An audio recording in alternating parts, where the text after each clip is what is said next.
Alright, so good afternoon everybody. Welcome to Zaltunity.com's Marketing Me live in Cebu. So today we will be joined by companies to talk about job hunting, skills development, and employment opportunities in Cebu. So this is in partnership with the University of Visayas with the objective of preparing students and graduates in their employment needs amidst the challenging times of the new normal. So today we will be joined by speakers from CTO, BDO, Optum, Stellar, and Inspiro. So before we start, may we invite everybody for a short prayer followed by the national anthem, the University of Visayas hymn, and the UV mission and vision. The University of the Visayas Prayer.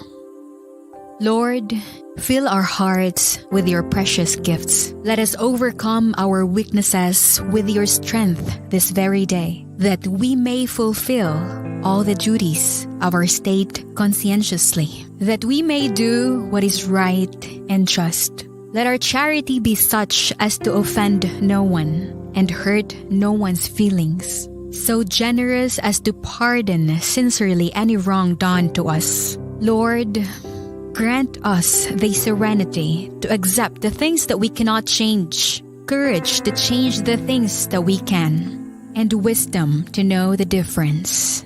Graciously hear us, O Lord, and pour your light into our hearts and minds. Assist us today to grow in goodness and grace. Amen.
Mga kababayan, ang pambansang awit ng Pilipinas. Kayang mag-ibig, pero sa sinakanan, alam ng puso, sa dikit mo'y buhay. Lupang hinirang, kuya ka ng mag-ibig, sa manlulupin, di ka pasisigil, sa nagatak tutok sa simoy at sa langit mong panggaw, ay tinatang tulad, awit sa pagkayang minamahal. Ang isang lang matawad mo'y tagumpay na nagtitindig, makituwin at araw niya kailan pa may di magtitindig. Luman ang araw ng walhaging pagsinta, buhay langit sa piling mo. Ang higaya ng kartay mga amin, at mamatay ng dahil sa'yo.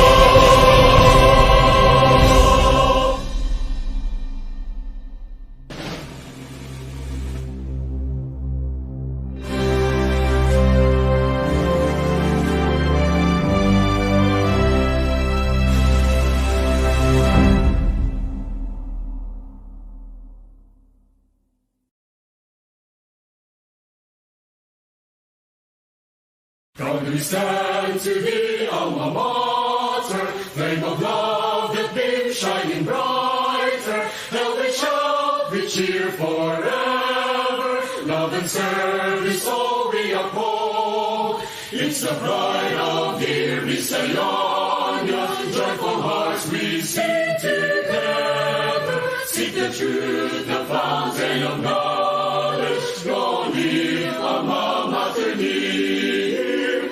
Visayas, go, go, go! Love and serve humanity, win and what we love to see. We will always hear the way as to thee. We sail onward, keep the UV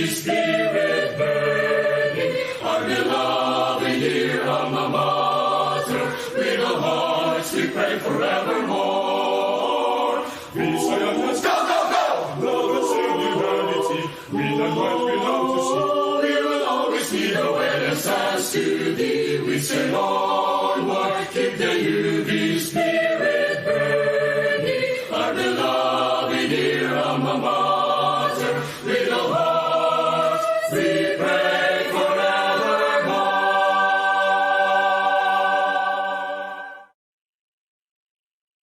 The University of the Visayas Vision and Mission Statements. The University of the Visayas envisions to become an internationally recognized private non-sectarian university committed to academic excellence, transformational, and innovative education. To attain its vision, the University of the Visayas lives up to the following functional strategies. Research. The university will build and embrace a sustainable research culture among students, faculty, and non-teaching staff in support of its academic programs and community extension thrust. Instruction. The university will develop the talents and potentials of the students towards the practice of professions to be responsive to the changing local and global industry requirements. Extension.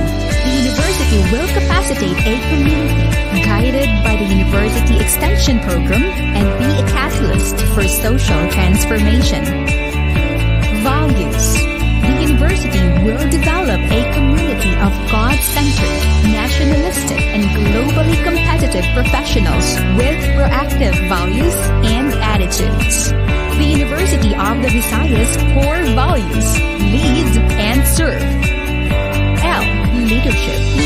Empathy. A. Achievement. D. Discipline. S.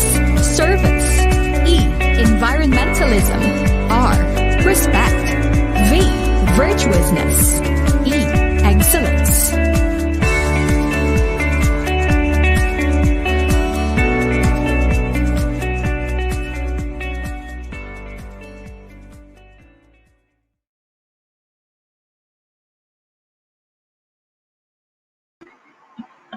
Okay, so welcome everybody. Ready na ba tayo? I'm Shari from Academic Synthesis. Hope that everybody is excited to learn new things today. So I'll be today's host. So as usual, please comment your name and school, and if you have questions later, please don't be shy to put it in our comment box. So ngayon, simultaneous yung screening natin into different venues. So don't be shy to put in your name and school kung nandun kayo sa Facebook live stream natin doon sa ating comments. Ayan. So before we start with our program, may we please ask Dr. Maria Crispy Velasco, RGC, LPT, Director of Student Affairs and Services Center of the University of the Visayas, to give us the opening remarks. Good afternoon, Christy. Yeah, good afternoon, ma'am. Thank you for joining us this afternoon po. Ayan. Ma'am, I will give the floor to you for now, and you go on do your thing to present our opening remarks po, to open the event officially for our students watching right now. Thank you.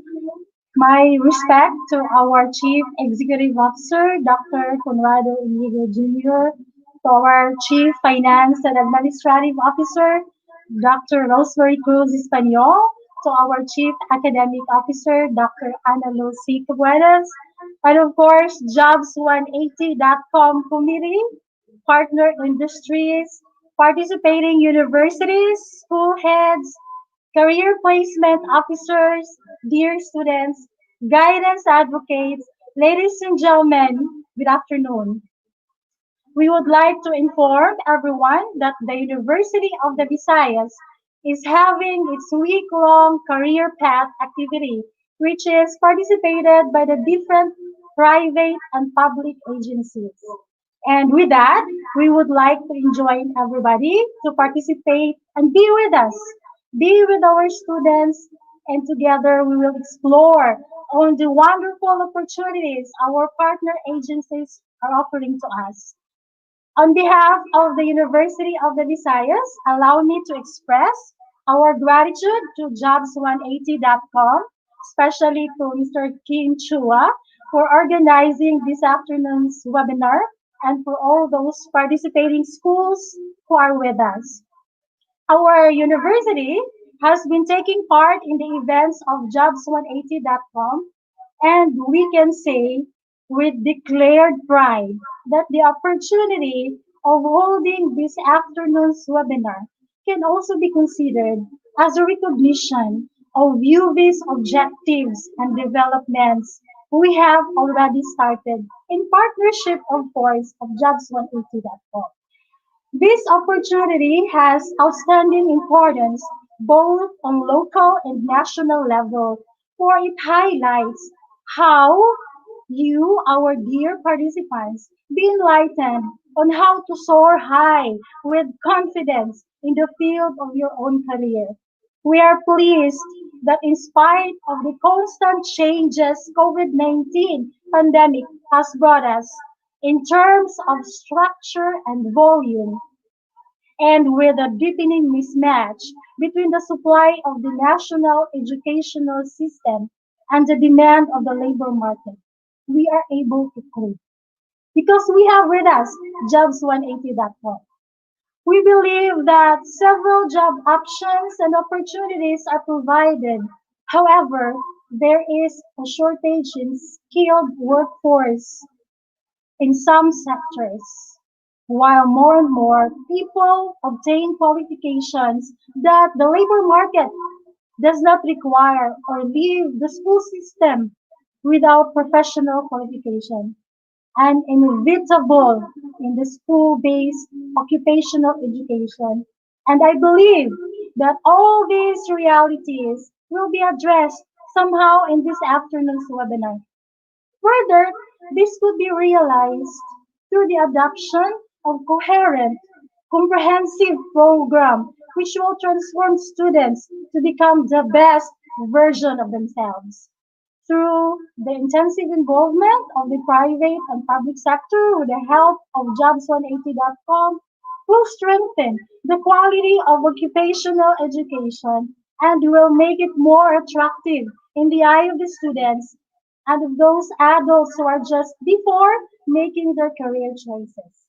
Career guidance is high on the agenda in the structuring process of occupational education.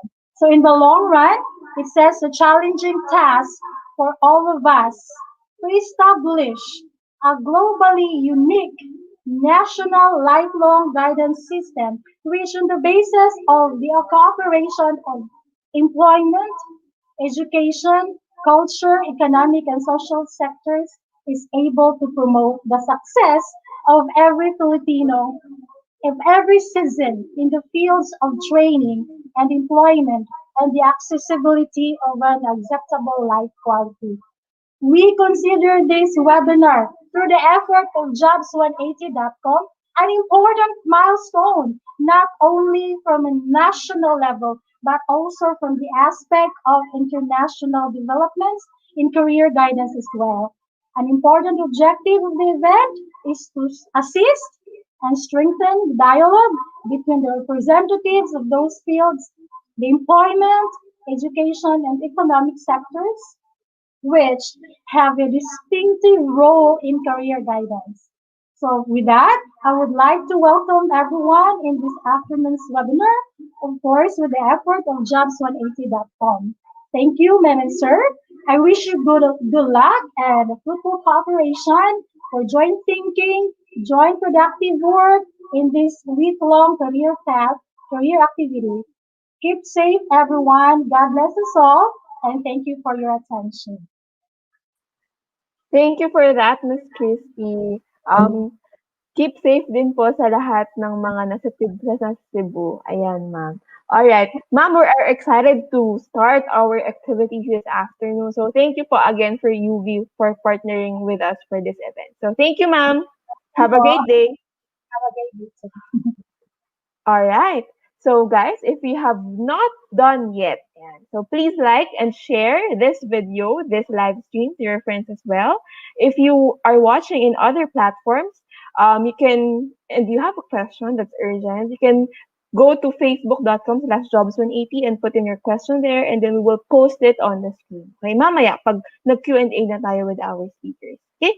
So, syempre, this project is launched to help people learn about job hunting, applications, skill developments, career, and so students and job seekers. If you're ready, here is our schedule for this afternoon.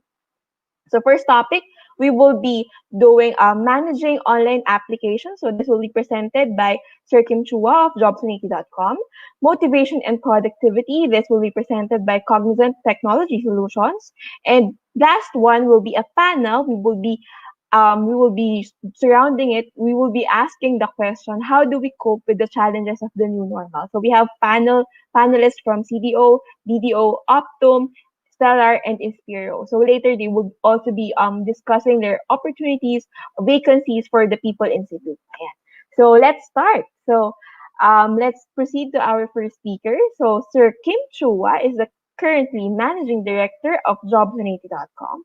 So he has 20 years of experience in sales, marketing, business development, customer service, operations, business process, and human resources. So he is a trusted resource speaker and has done over 1,000 career development seminars in more than 400 plus colleges and universities nationwide. And so, para sa aming boss, Sir Kim, are you there? Ayan. Yes, I'm Good here. afternoon, Sir Kim. Ayan. Hello, good So, afternoon, sir, everyone. ayan. So, our students, sir, are from Cebu. So, they will be asking 20 minutes of your time. So, Mhm. I'll be back, sir, in 20 minutes to do the Q&A. So, before Okay. that, let's check our screen. Let's share our screen. Yes, good afternoon. I'm now sharing my screen. Thank you, Shari. Ito na. I am now opening it. I hope So, guys, full screen guys, ko na to. sorry. May nag-alert sa akin. So, for the students of the University of Visayas, you are required to create and update your resume link. So, you have to listen closely to this presentation. So, para magawa niyo siya ng maayos mamaya. Okay? So, again, Sir Kim, the floor is yours. Okay, thank you. So, good afternoon, mga Cebuanos. Namimiss ko na bumiyahe dyan. In fact, before mag-ECQ, dyan ako nanggaling. So, um, I'd like to remind everyone to be safe at home, and sa mga first time po ako na-encounter, lagi ako nagbibiro sa pangalan ko, baka Kim Chu lang naalala nyo, Kim Chua ang pangalan ko. Okay, may wa po talaga yan.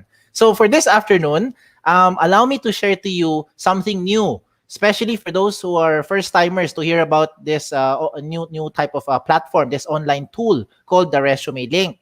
A lot of you, pag alam nyo na to, then just ride along with me and then check na lang kung tama ba ginawa nyo. Okay? So a lot of you are now encountering the new normal life. Sabi nga nila, no? New environment. So everything is online. When you want to eat, you order online. You want to buy something, you order online. Diba? Everything is basically online. Diba? So lahat ganun. You want to pay something, lahat online na siya. Now, when it comes to looking for a job, online na rin. Dati pa. No? Hindi lang ngayon yan. Dati pa.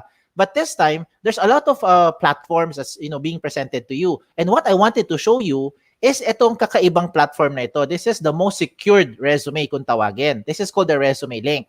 Now, before I give you yung details, let me share to you a checklist. If you are using the right tool, di ba marami dyan mga iba-ibang apps, iba-ibang options. But ito yung guideline ko or ito yung pinaka-checklist ko on how I would say na itong tool na to ang sinasabing right tool. Okay, so I hope you can all relate to my checklist. Okay, so let me start.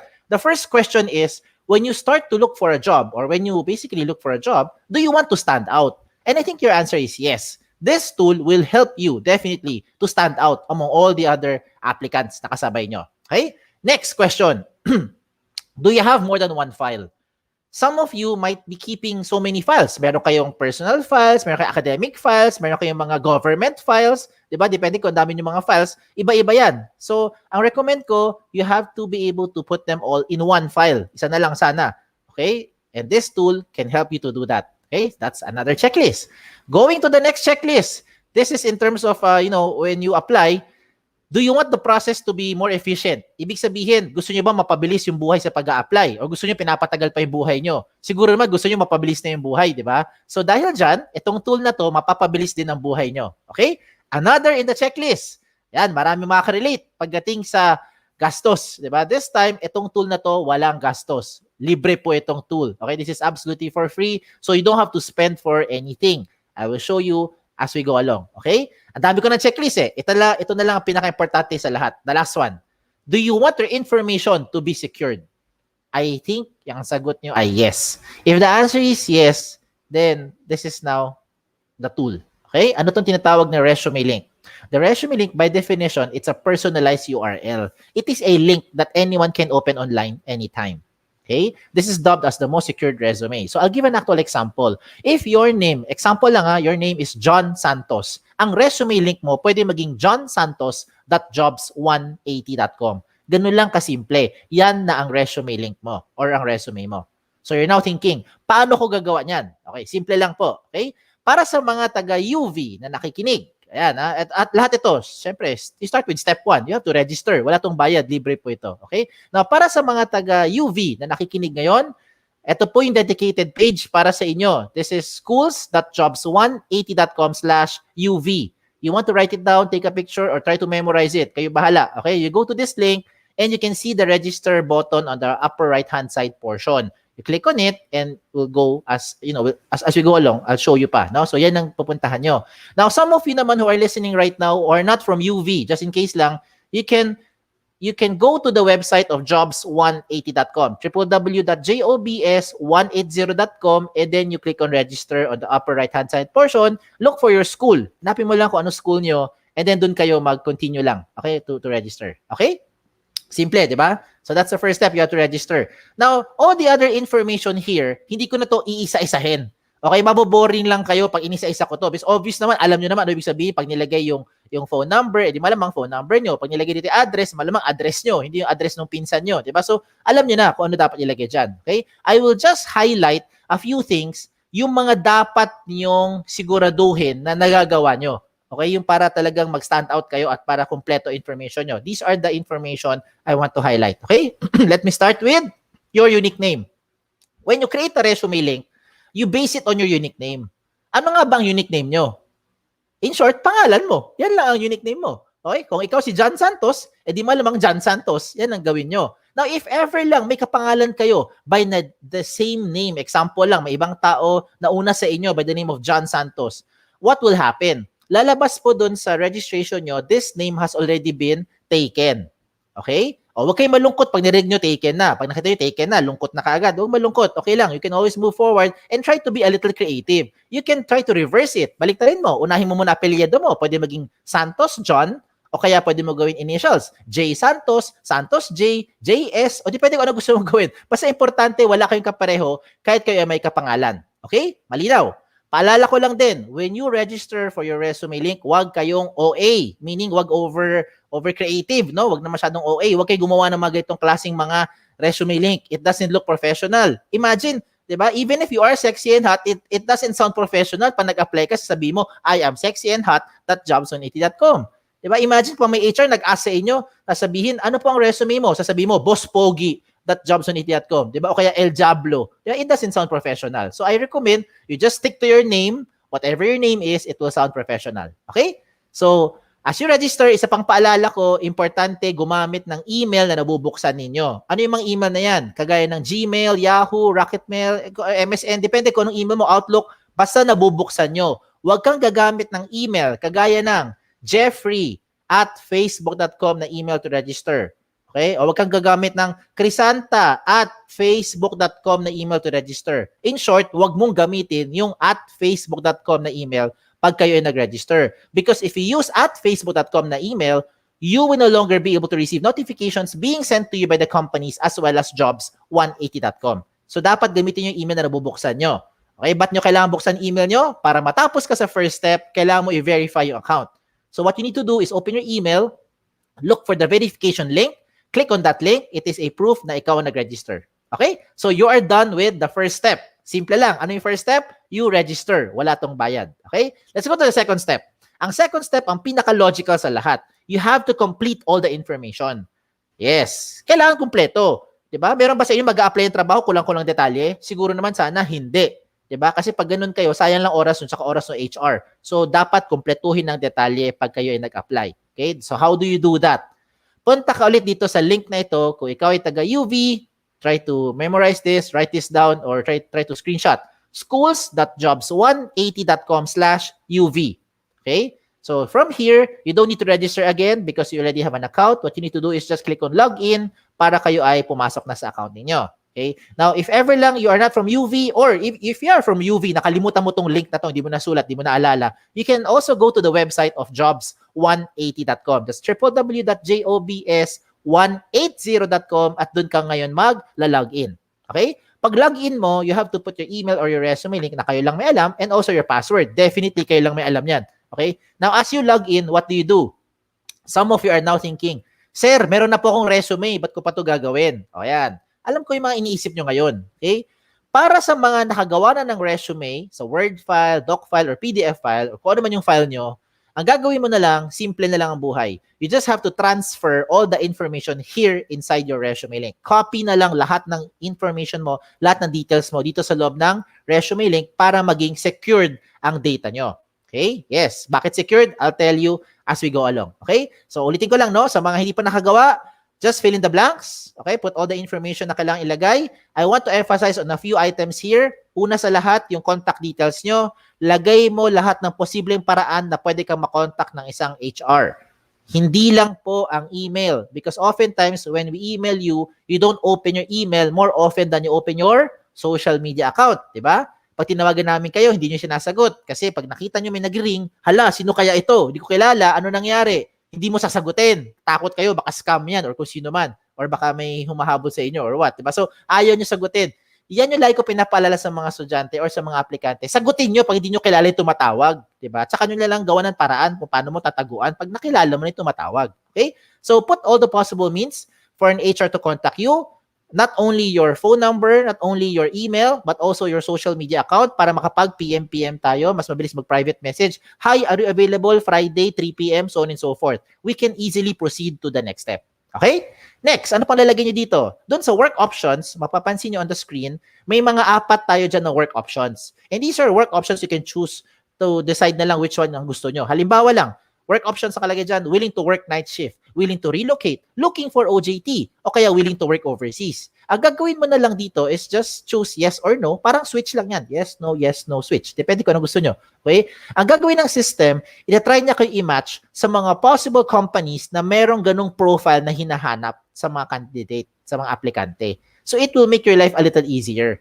Okay? I'm not saying na automatic pag ginawa nyo to, may trabaho na kayo automatic. I didn't say that. I'm just saying lang, it will make your life easier because whatever profile you're setting right now will be matched according to the company's target profile din. So, expect people or companies to be contacting you na once you set this up. Okay? Ano pang meron? Tuloy natin. Pagdating po sa work experience, wag po tayo mag-imbento ng trabaho, kung ano yung totoong naging trabaho natin, summer job, part-time job, full-time job, kahit weekend job yan, racket-racket or sideline, okay lang. Basta totoo naging trabaho, ilagay nyo dyan. Okay? Pagdating sa school, put your school here. Wala tong limit sa space. Kung mayroon ka ibang school other than your current school or even after you have already finished with your current school, you can move forward na to the next school. Pwede mo pa rin to i-edit, dagdagan yung mga schools nyo. Sa seminars attended, wala rin tong limit sa space. Pwede kayo magkopyahan kung gusto nyo magkopyahan ng mga classmates mo. Basta lang make sure alam mo yung seminar na yan kapag kayo ay na-interview ng HR. Okay? Pagdating sa certification, ganun din. Try to put all the certifications na meron ninyo. Okay, hindi po ito certificate, magkaiba yung certificate sa certification. Okay, kung meron kayong mga certification program, ilagay nyo rin dito. Pagdating sa achievement, dyan kadalasan ang mga problema ang mga aplikante o yung mga estudyante. Sometimes you feel that gagraduate ka na, wala ka pa ring achievement. Huwag kayong malungkot. Okay? Hindi yan totoo. Hindi lahat na, hindi tuloy lahat. Lahat na nakikinig ngayon, okay, lahat na nakikinig ngayon, sigurado ako, meron na kayong naging achievement at one point in your life. Sure ako dyan. At ang achievement na yan, huwag nyo lang i-limit inside the school. Hindi kayo lahat dito Dean's Lister. Hindi kayo lahat mga honor student. Diba? Hindi kayo lahat dito academically inclined. Diba? But some of you are student leaders. Some of you active sa organization ng school. O yung iba sa iyo, tahimik sa school. Diba? Pero sa labas ng school, sobrang active nyo. Bibong-bibo kayo. Example, sa barangay, isa kang tanod. Diba? Or isa kang kagawad. Kung naman pinagkagawa mo or you're representing, say, a different, a separate organization, okay lang yan. Lahat ng yan, achievement na yan. So you put it here. Okay? Ano pang meron? Skills. Pagdating sa skills, kadalasan, napansin namin mga HR, I'm speaking on behalf of the other HR, madalas yung mga aplikante, you're only putting the skills that are relevant to your course. Huwag mong ilimit ang skills mo dyan lang sa course mo. Hindi porkat engineering ka, alam mo lang gawin engineering. Hindi porkat nasa communications ka, alam mo lang na skills pang communication. Some of you might be into IT. Some of you might be into graphic design. Diba? Some of you might be into crafts, into arts, into music. Lahat ng yan, skills mo yan eh. Diba? So lahat ng skills na alam mo, ilagay mo dito. Because what you're doing is you're trying to market yourself more effectively to that company. Okay? Now, some of you are wondering din, paano ka nga ba naman magsa-stand out? Kung pare-pareho yung mga magkaklase, pareho kayo ng course, pareho kayo curriculum, pareho kayo teachers, pareho kayo ng school, pareho kayo ng OJT na pinasukan nyo, possibly lang, no? So, what will make you stand out? O, kayo nakakaalam yan. You know yourself more than anyone else. So, meron kang something that I'm sure lamang or alam mo na hindi alam na ibang mga classmates mo. Okay? Ayan yan. Tuloy natin. Languages. Sure ako, 3 na alam yung lengguwahe. You know English, you know Tagalog, you know Bisaya. Diba? Some of you knows other local dialect. Hiligaynon, diba? Chabacano, Kapampangan, Ilonggo. Walang limit sa space and even foreign languages, okay lang din. You can put there Korean, Japanese, French, Vietnamese, Spanish. Kung ano man alam mo, you can put it here.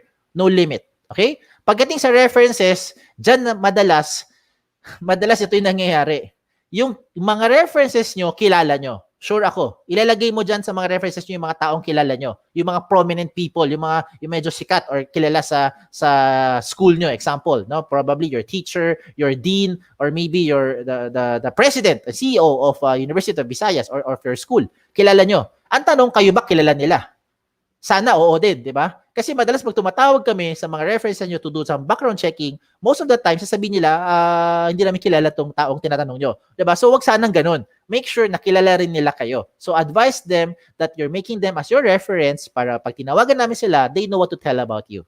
Okay? Ayan. So, ngayon, at this point, I know some of you are already reacting. Even if I don't see you, I can feel you.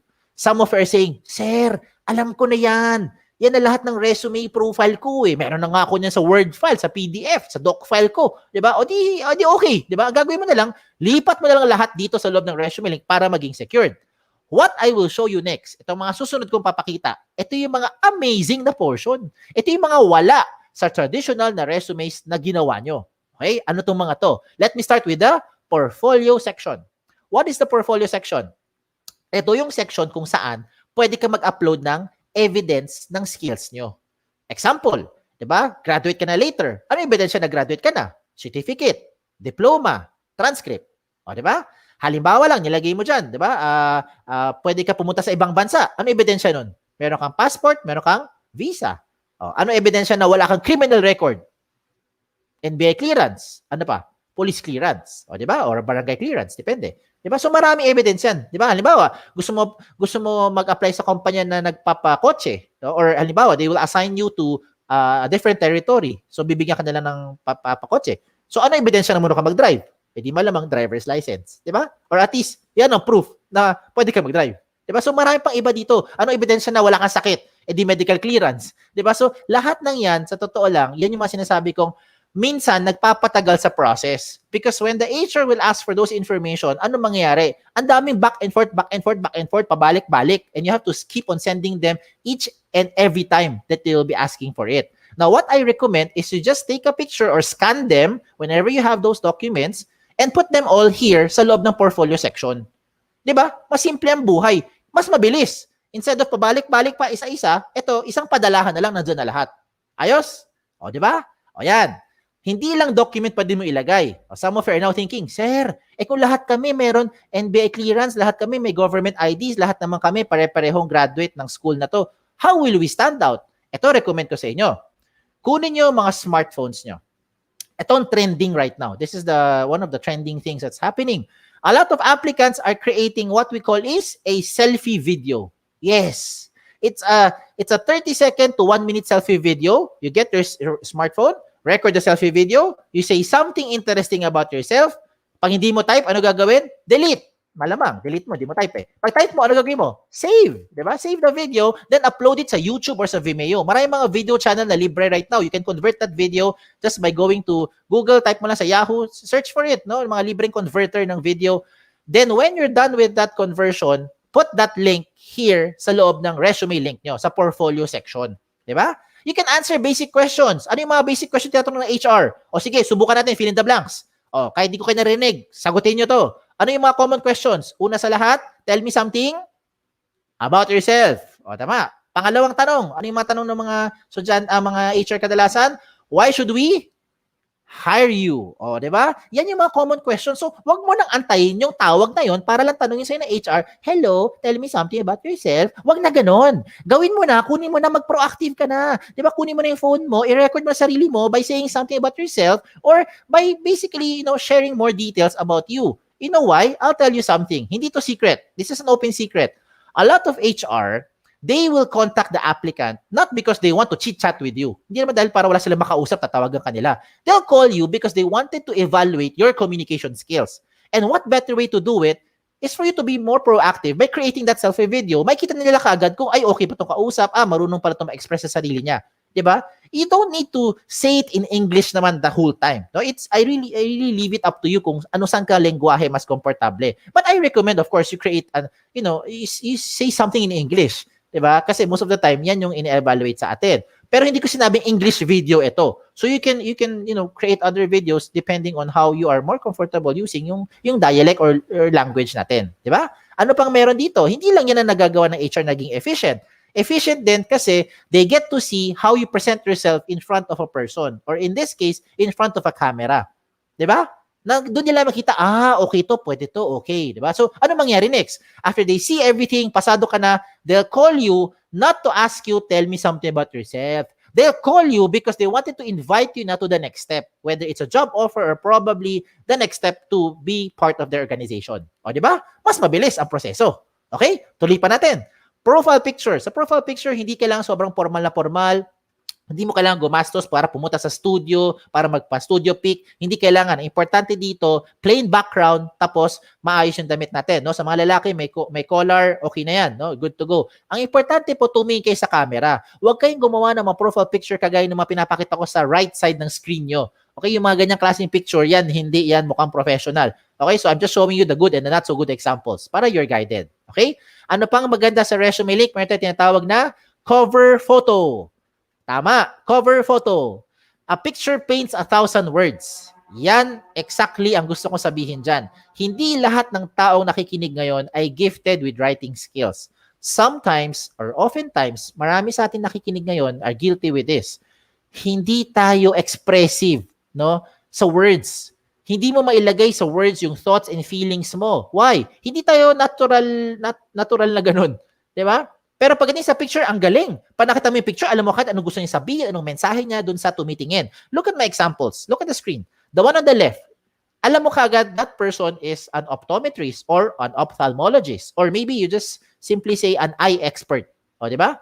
Di na sa kanan, tingnan mo, ano example yan? This is someone na multitasker or someone who is techie. Di ba? Or pwede mo rin siguro isipin, makalat. Depende kung paano mo interpret yung kanyang picture. Okay? Another example, maganda example to. This is someone from psychology or maybe someone who is from neurologist or someone from related sa brain, 'di ba? Depende kung anong meron, no? Psychology, guidance counselor, depende how you be expressing yourself. Okay? Another good example, look at the screen. This is someone who wanted to say a simple message. Ano yung message niya? There's no shortcut to success. You will be able to reach your goal by taking one step at a time. Yan ang gusto niya sabihin dyan sa picture na yan. Because if you read the first line, it says there, the journey of 1,000 miles begins with one step. O, di ba? So, I leave it up to you now how you want to be able to create your cover photo. Pag meron akong good example, kagaya kanina, may good examples ako, meron din akong mga not so good examples. Okay? So, yung mga susunod kong papakita, wag nyo tong gagayahin. Wag kayong magpapaka-misteryoso. Okay? Lagay mo picture mo dyan. Pag nilagay ka ng picture mo, i-double check mo, mamaya pugot yung ulo, pangit na matignan. Diba? Maraming pong mga pangalan dito interchangeable. Ako mismo, guilty ako dyan. My name is Kim. A lot of people think babae ako. Sometimes, nakita ko yung mga resume link, ano nakalagay sa kanila? Nakalagay George, nakalagay Alex, nakalagay Joey, nakalagay Chris. Ano isipin ko? Lalaki. Yung pala babae. Diba? Sometimes, recently, may aplikante ako, nakita ko Sam. Oh, lalaki. Kala ko lalaki, yung pala babae, Sam. O, di ba? So, depende, no? So, better put your picture there. Okay? Now, if you're going to make your resume link, tapos ganito yung tsura niyan, wag na lang kayo mag-submit ng resume link nyo. Sinasayang mo lang oras mo tsaka oras ng HR. Pinapahiya nyo pa yung school nyo pag ito ginagawa nyo. Why? This is like saying you printed a short band or long band paper of your resume na ang laman lang ay pangalan. Parang ganun lang yan. Nag-submit ka sa kumpanya with the paper and your name on it. I don't think you will progress in that application. 'Di ba? Walang mangyayari. Kung kayo HR, obviously, next applicante na 'yan, 'di ba? So, you have to be able to create something to catch attention. Okay? Now, paalala ko lang din, wag naman kayo gumawa ng ganito to catch attention. Okay? For me, in my opinion lang, this is just my opinion.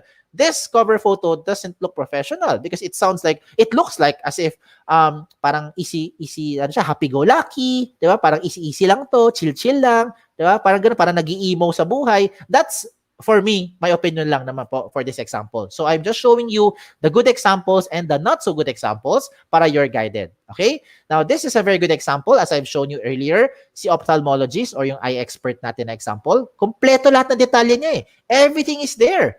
From the cover all the way sa baba, sa may attachment, lahat kompleto, even the portfolio in the document section.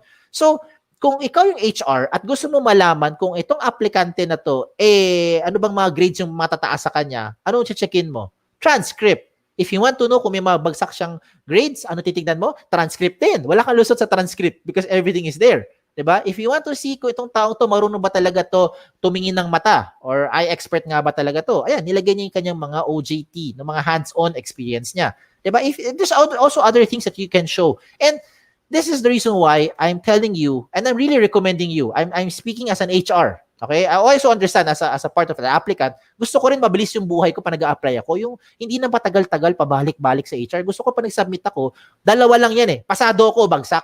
Di ba? Kung pasado, please hire me. Yan ang gusto kong malaman next. Pag bagsak, di thank you po for entertaining me. Ganun na lang, di ba? Now, kung HR naman, ito rin gusto ko gawin. Kung pasado ka, I want to move to the next step na kaagad. I want to move forward by inviting you over and probably give you the job offer na. Kung bagsak, edi malamang, thank you for your application. Di ba? See you again sometime next time. Di ba? Parang ganun yan. So, ganito gawin nyo. Lagay mo lahat ng mga information about you inside your resume link and it will make your process more efficient. It will be faster. Now, a lot of you are thinking at this point, Sir Kim, pag gumawa ako ng mga resume link ko, in-upload ko lahat ng data ko, baka naman yung mga information ko kumakalat na sa buong mundo. Di ba? Baka naman delikado to. Baka yung mga information ko nakalantad na sa buong internet. Ang sagot ay, hindi. Hindi. Yes, hindi. Ito ang pinaka-secured na resume. Ba't siya tinawag na most secured resume? Because you have the ultimate control over your privacy settings. Follow the screen I'm showing you. You go to the settings. Once you log in, you go to the settings, look for the privacy settings, and you choose the information that you want to show in public. Yan ang gagawin mo. Okay, so choose the information you want to show in public. Example lang, you don't want to show your birthday. What do you do? Turn it off. You don't want to show your address? Turn it off. You don't want to show your references? Turn it off. Diba? Hindi lang yan. Real-time update pa. If 5 minutes later, you decided to open your birthday, turn on your birthday, lalabas na kagad yung birthday mo 5 minutes later. If you decided to open 10 minutes later your address, open na rin yung address mo 10 minutes later. And then 1 day later, na-realize mo gusto mo i-off ulit yung address mo, off it again, off na naman siya. Real-time. Okay? So kayo ang may ultimate control ng privacy settings nyo.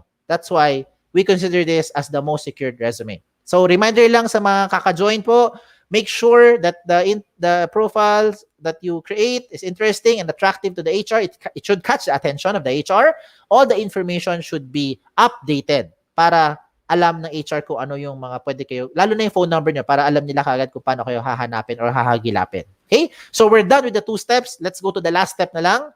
Okay? Ano yung first step? Recap lang. Register. Walang bayad. Libre po. Second step, complete the information. Yan ang pinaka-logical. And the last step now is to submit. Okay, how do you now submit your information? I'll show you different options para marami kang pwedeng magawa or pwedeng pagpilian na options. The first one is you go to your school career site, the career portal. If you're from UV, you go to this link, schools.jobs180.com/UV, and then this time, you don't need to register again. You just scroll all throughout dun sa page na yan, you will see companies there. Okay, as you can see in the sample here, we have Cognizant, pwede mo hanapin. Marami mga opportunities po nandyan. We have invited other speakers later, so pay attention lang later, makikinig kayo sa mga opportunities na para sa Cebu. Marami po dyan. Okay? Kung nabitin ka sa page na yan, punta ka sa jobs180.com. On the website of jobs180.com, you can look for other companies there. you can scroll, you can basically, search, depende kung anong nandyan, makita nyo. Pag wala dyan, edi wala talaga, di ba? Pag nandyan, makita nyo. So pag nakita nyo at naging interested kayo sa company, example, you see their Optum, and you're interested, ano ba itong si Optum? Ano ba, gusto mo malaman? You click on it, you learn about the opportunities, the requirements, the responsibilities, fast forward. Basta gusto mo yung kumpanya applyan, recommend ko, applyan mo. Even if hindi ka qualified. Let me repeat that. Kung may company kang gustong applyan, okay? Regardless kung pasado ka or hindi, kahit hindi ka qualified, I recommend bigay mo ang resume link mo. Why? Because moving forward, yung resume link mo pwede mag-update real time. So kung ngayon hindi ka pasado, you never know. 6 months later, 1 year later, as you update your information sa resume link mo, lahat ng profile mo nag-match na dun sa qualification nila. By then, pwede ka na makontak ng HR. Ayos, di ba? Ayos. O, tuloy pa natin. Another option. Some of you would like to send your resumes via email. Wala namang mali sa pag-submit ng resume sa email. Paano nyo ba sinasubmit ang resume sa email? Yan ang tanong. If you're doing it like this, look at my example. Dear HR Manager, my name is Kim. I would like to apply in your company. This is my resume. Tapos i-attach mo yung Word file mo, document file mo, or PDF file mo. Pag ganun ginagawa mo, ang tawag dyan, traditional, pampabagal, makaluma. Hindi ko sinabing mali. Ang sabi ko lang, traditional, pampabagal, makaluma. Hindi mo na kailangan mag-attach ng anything. When you write the email, same email pa rin. Dear HR Manager, my name is Kim. I'd like to apply in your company. This is my resume. What do you do next? Type your resume link. In my case, kimchua.jobs180.com. I hope to hear from you soon. Thank you. Send. Tapos na. Wala lang attachment sa loob ng email. Kung meron kang attachment or meron kang i-update, you update everything inside the resume link. That's the beauty of this tool. Hindi ka na kailangan mag-email every time meron kang babaguhin sa loob ng information mo. Ayos? O, tuloy pa natin. Another option. You can choose to print your resume link. If you want to have a hard copy, then you can print your resume link. Just go to your account as you log in. Though it doesn't look the same anymore, pero basically the same features pa rin yan. Punta ka sa dashboard mo, hanapin mo yung print ng print resume link, then you can choose whether 1 column or 2 column version. Either way, ang gagawin ng system, itatry niya i-compress lahat ng information mo into 1 page para tipid sa pag-print. 1 whole page na lang, either short band or long band paper. Now, kung gusto mo talaga maging tipid sa pag-print ng resume nyo, ito gawin mo. Resume link card. Yes, ang tawag ito resume link card. So sa isang short band or long band paper, you can now be creative in coming up with different sets of cards. Pwedeng 9, 10, 20 sets of cards. Depende kung paano mo de-design. At kayo na rin bahala kung ano lalagay mo sa loob ng card nyo. Ang recommend ko, lagay mo lang doon, resume link mo. That's it. Why? Para maging secured. Pag nilipad ng hangin yung malaki mong traditional paper resume mo, long band or short band paper, pag may nakapulot niyan na kung sino man, alam na nung tao buong data mo. Tama? Pag nilipad ng hangin yung resume link card mo, hindi ka mag-worry. Meron kang peace of mind. Bakit? Kasi kontrolado mo ang privacy settings mo real time. Real time. Di ba? O hindi lang yun secured. Tipid pa because you can create multiple resume link cards sa isang papel. Okay? Another option, you can use your gadget. And by that, I mean, gamitin nyo to your advantage ang technology. Right now, a lot of people are using smartphones. Kung walang smartphone, edi wala talaga tayong magagawa pa. No? Kung wala pa, pag-ipunan natin yan. Pero kung meron na kayong mga smartphones, gamitin nyo to your advantage. Use it to start creating your account and start looking for opportunities. Okay? Now, if you go to the traditional type of companies na nagpapa-fill out pa ng form, minsan mahaba yan, di ba? Parang yung mga contact tracing form, haba-haba ng sinusulat. Di ba? So, ito, ganun din. Minsan may mga name, email, phone number, address, course, gender, height, weight, postal code, haba-haba sinusulat. This time, pwede mong paiksiin. Lagay mo lang doon, resume link mo. That's it. Because that HR can always open your information when they have internet connection na. Okay? Siguro naman yung kumpanya may internet connection na, di ba? Kasi kung wala, baka ayaw mo na mag-apply doon sa kumpanya yon, di ba? Okay? So, let's wrap this up. Para sa checklist ko ulit, let me go to my checklist. Ito yung mga guideline ko to say that the tool you're using is the right tool. So, ano tong checklist ko? The first one, yung privacy. Is the tool giving you ultimate privacy? Okay? Do you have the complete control over your settings, over your privacy settings? Dito sa resume link, definitely yes. Speed of hire becomes faster. Why? Because everything that the HR needs, you can already attach in your resume link. And whatever naman you need to show to the HR, you can also put it there inside the resume link. When it comes to being flexible, pwede mo to i-print if you want to print it. If you don't want to print it, just keep it there. Diba? So, nandiyan lang siya. Wala namang problem. At higit sa lahat, wala tong bayad. Libre po ito. Libre ang resume link. Some of you are reacting, Sir, kailangan ko ng internet. Yes. Kung wala tayong pang-load, wala tayong data, pumunta tayo sa kapitbahay or sa kapit-kapitbahay pa, or kapit-kapit-kapitbahay pa, pangatlong kanto ng bahay nyo, subukan nyo pumunta, siguro naman sa buong block na yun, meron ng wifi. Makikabit muna tayo ng wifi. No? Libre yan. Okay? Walang bayad. And, hindi lang yan ang benefit, marami pang benefit. You can share this to any platform, wherever you want to share this to. Gusto mo siya i-share sa Viber, gusto mo i-share sa text, sa Messenger nyo, sa kung saan man, pwede mo i-share. Basta kayo may control kung sino bibigyan mo ng resume link mo. Okay? You don't have to worry about saving it sa USB, hard drive, laptop. Wala na, ganun. Wala na. Lahat nasa cloud na ito. Just remember lang your resume link. And I think you will not forget your name. Because you oftentimes, your resume link, you base it on your name. Wala ka na rin problemahin about the compatibility ng version. Kung Android pa to, or Safari, or what. Wala na. Okay? Just make sure lang, alam mo resume link mo, you can log it in anytime and update your information. Okay? Okay, so shoutout na lang po ito. Shoutout po sa lahat ng school partners namin. Right now, we have about 400 colleges and university partners nationwide, including Cebu. Sa Cebu po, we have about 14 school partners. So shoutout to all the schools there in Cebu. Lahat ng partners po ng jobsonit.com, especially University of the Visayas. Kayo po ang majority ng mga audience today na nakikinig. Nakita po namin sa attendance sheet. And shoutout as well if you want to share this to your friends, to your relatives na sa tingin nyo makakatulong sa kanila, lalo na sa panahon ngayon, feel free to share this to them. Wala po itong bayad. Okay? Now, by the way, baka may tanong po kayo, just feel free to post your questions.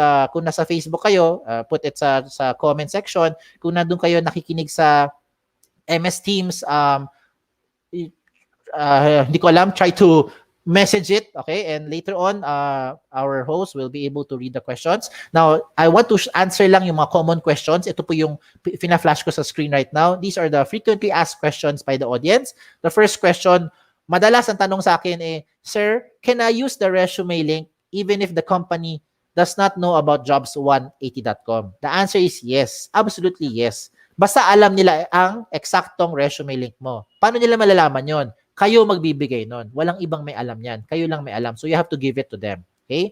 Second question. Is jobs180.com the same as other platform like MyNemo, LinkedIn, JobStreet, etc., etc.? Ang sagot, hindi. With respect to them. Okay? With respect to them. Ayan, kay Sir Wesley, taga MyNemo. If you're using MyNemo, okay, you can only apply to companies who are also using MyNemo account. Doon mo lang pwede gamitin yung MyNemo na resume mo if you're applying to companies who are using MyNemo account. If the company you want to apply to is not using MyNemo, you cannot use the MyNemo account anymore. With your resume link, you can use this to any platform. Kahit na sa Pilipinas or wala sa Pilipinas, pwede mo ibigay yung resume link mo. Basta meron silang internet connection, they can type it sa browser, they can see your information. Depende sa privacy settings mo. Ayos? Another difference, pangalawang difference. If you have already submitted your MyNemo account, yung MyNemo resume mo sa company, wala ka nang pwedeng baguhin. Lahat ng data mo, nandun na yan sa HR. Touch move na yan. Touch move, meaning wala ka nang pwedeng baguhin. With your resume link, pwede mo palit-palitin yung data mo real time. As in real time. You can always update it whenever you want to update it. Ayos? Okay. Number 3 question is the easiest question. Can I keep my information secured? I hope by this time sagot nyo na ay yes. Kaya nga siya tinawag na the most secured resume because you have the ultimate control over your privacy settings. Real time pa. Okay? So the answer there is yes. Number 4 question is the most important question. And the question is, how often should I update my resume link? How often? Every time na meron kayong babaguhin. Lalo na ang contact details nyo. Yan ang pinaka-importante. You have to update your contact details every time may babaguhin kayo. Okay? Para alam ng HR. And the last question here is just a trivia lang. Why is it called jobs180.com? The reason why it's called jobs180.com, it's because we want to turn your life around. As in turn your life around 180 degrees. Hindi siya 360 because babalik ka lang kung saan ka galing. 'Di ba? Ikot-ikot ka lang kung 360. So doon ka dapat sa straight line towards your career path, career goal nyo. Okay? So with that, kung may tanong pa kayo, nahiya kayong magtanong, hindi nyo mai-chat, hindi nyo maisigaw, wala nakakarinig sa inyo right now, you can email us or email me here sa info@jobs180.com. You can like us on Facebook, follow us on Twitter, Instagram to get some latest trends in recruitment and updates. Pinapaalala ko lang ulit, my name is Kim Chua. Okay, don't forget yung wa. Baka Kim Chu lang ang maalala nyo. Be safe everyone. Isang magandang hapon sa inyo lahat. Thank you po. Yan. So, thank you for that, Sir Kim. Thank you, Thank you, Ma'am sir. Shari. Sir, I have lined up questions here. So, while you guys are pulling in your questions, while you're thinking about your questions, ito yung tanong natin kay sir.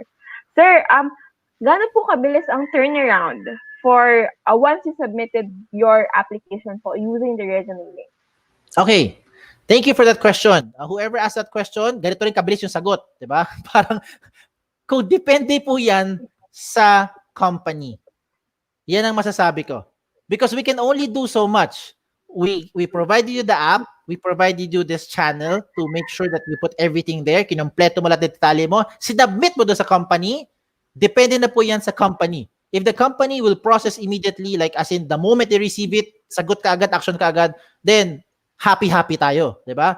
If the company is, still processing, looking at other applicants pa, baka hindi pa ikaw una ng prioritize, baka may una na siyang na-interview or ina-evaluate, then it might take some time. So, in that scenario, I cannot commit for an exact timeline because I cannot answer for the companies that you're applying to.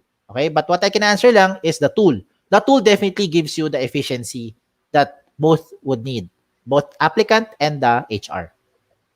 How about the sir, timeline? Ine-expect po ba natin na aabot yung application bago mabasa or mabuksan ni company? Ini-expect ba natin na mabuksan ng HR yung application? In a month. In a month. Oh, again, O matagal na yon, sir? matagal na yon. If I'm the HR and I'm in need of someone, I don't think I'll wait until New Year. If I want to hire the person now, the soonest time I want to hire because I'll be worried about, syempre ako yung ma-evaluate, di ba? Imagine mo ako yung HR. Ini-evaluate din ako ng boss ko. Ang tagal mo naman mag-hire ng tao. Di ba? Ano bang ginagawa mo? O, di ba? Baka ganun eh. So kung ako yung HR din, again, I'm speaking on behalf of an HR. As an HR mindset, I want to be able to process that the fastest time possible then. So if I find that applicant the soonest time, I want to be able to move to the next step. Yeah. Alright. So 1 month, I think, is a very long time. I think Yeah, 1 month is a very I long think time. so too. Ayan. So, sir, thank you for that. I think walang pumapasok na questions from the audience eh. So, guys, again, if you're having problems putting it on via MS Teams or other platforms, you can go to facebook.com/jobs180. Pwede ko yung mag-comment dun sa video, tapos ipa-flash namin siya doon sa screen para mas mabilis tayo mag-flash pag via Facebook. Okay? So, thank you for that, sir. And thank Salamat you po. again Thank you. for our audience. Thank you, guys. So, meron pa tayong next topic. So, bye, sir. So, meron tayong next topic. Ang susunod nating topic to be discussed by Cognizant is effective communication skills. So, let us introduce our speaker. So, our speaker for this topic is Ms. Jane Sophia Sapit. So, she is the HR sourcing assistant for Cognizant. The topic is motivation and productivity. So she graduated from University of the Philippines Diliman Extension Program in Pampanga with a degree in Bachelor of Arts in Applied Psychology. Her experiences as an executive member of several student organizations during college has motivated her to pursue a fulfilling career in human resources. Ayan. So, Miss Jane, if you're there na po, please join our stream. Ayan. Hi, good afternoon. Good afternoon, ma'am. Welcome back. Nice to meet you again. Yeah, nice to meet you, ma'am. Ma'am, can we test sharing our screen? Okay. Ayan. Again, guys, if you have questions for Miss Jane as she goes along with her presentation, you can type it on the comment box. If you're watching from other platforms, you can head to facebook.com/Robson80 to put in your questions. Or I don't know how it will get to us, but that's the fastest way via Facebook. Okay. So Miss Jane, if you're ready, I can see your screen. You have 20 minutes, ma'am, and I will be back for the Q&A. Again, good afternoon, everyone. I am Jane of Cognizant Technology Solutions. And today, I want to talk to you about something that might already be a concern for you. This is something that maybe you're struggling with, especially with our current situation, or maybe even before that. And this is something that all of us are looking to continuously improve. So I'm talking about motivation and productivity. Whether you are a student trying to finish the semester or even when you're already working and right now you are struggling at being productive, I am here today to give you or share with you some tips and tricks that you can apply to get motivated or stay motivated and be productive even during the pandemic. Okay, but before all of the tips and tricks, I want to start with let's first understand what is motivation so that if you don't have it, we can start to begin to understand why you don't have it, and in the process you can find your motivation. Okay, so if you search online, there are several definitions of motivation actually, because this is a broad topic and a favorite one. But to simply put, the meaning of motivation is the desire for you to move or to act to achieve the goal. So I want to emphasize that this is an emotion. I want to emphasize the desire as the keyword of this definition. So meaning, as this is a desire, this is motivation is an emotion of you wanting or longing for an object or an outcome to happen, whatever is your goal. And actually, all of the actions that are happening has its own motive. So maybe sometimes the motivation is so basic that for you it becomes so automatic, like it becomes a habit or an instinct. Pero in reality, all actions have motivations behind them. So if you are confused on what you are or what is your motivation for that action, you can try to answer the question, why do you do what you do? Okay, so let's have an example para mas madaling ma-visualize. So let's say that you are looking for a job kasi malapit ka na graduate or graduate ka na, naghihintay ka na lang. And you are looking to secure a job. Maybe you're doing this because after 4 long years or more in college, you are excited to apply what you have learned in your education or in your life so far. The things that dati tinuturo lang sa'yo sa school or nababasa mo lang sa libro or tinuturo ng prof mo, ngayon, you finally have the chance to apply it in real life by yourself. So, and there's a sense of achievement in that. Another reason that you may be looking for a job or looking to get hired is that you are motivated by earning money. So perhaps you wanna return all the tuition and baon that your parents provided you as a thank you, or maybe you have several things that you have in mind that you want to buy and using your personal money. So any of this motivation, I just want to clear that any of this motivation is valid and important, and it is also possible that you have all of this at once or at the same time. Okay, but if you have if you're motivated by achievement, that means that is an example of an intrinsic motivation. So meaning you are being motivated by an internal reward like sense of accomplishment, internal drive, or enjoyment. So basically, motivation mo is fulfilling para sa itong ginagawa mo. Okay? There's a sense of achievement. It comes from within. And then, if your motivation naman is to earn money, that is an example of an extrinsic motivation. So, if you have this, it means that you are being motivated by external rewards like pay or like money, like praise or fame. So anything that that the reward is outside of you and not is within, not comes from within. So that means it is an extrinsic type of motivation. So there are several studies. As I told you, motivation is a very broad topic and a favorite one.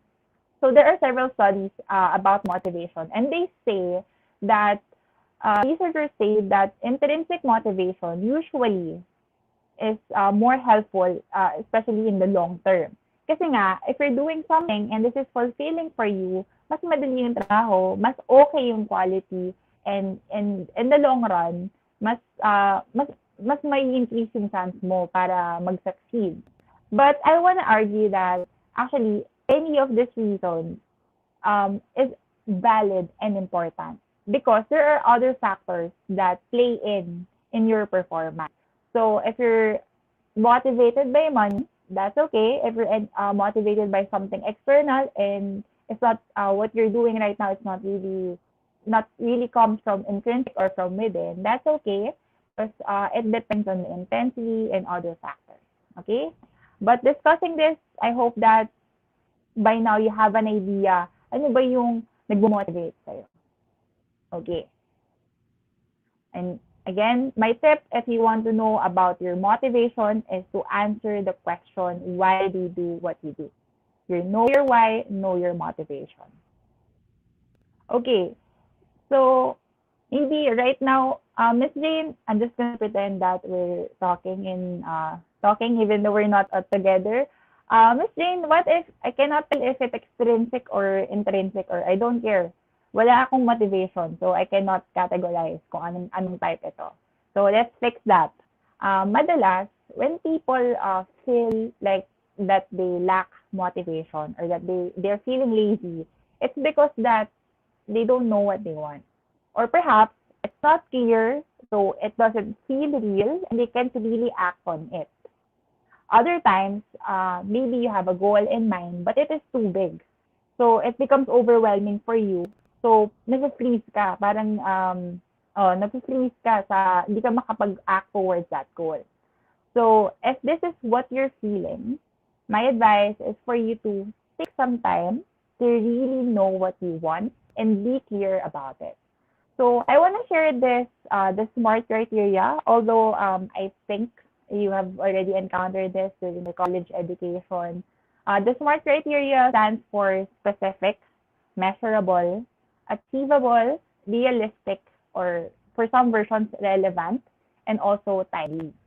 So this is important, as I've said, because of the reasons I've mentioned earlier. If you convert your goals or make them smart, it increases your chances to achieve them. And again, it increases your motivation. So, let's have an example para mas mabilis ulit or mas madali mong visualize. For our this example is to get a job or get hired. If that is your goal, even though it seems specific, it's actually not yet smart. So, let's make it smart.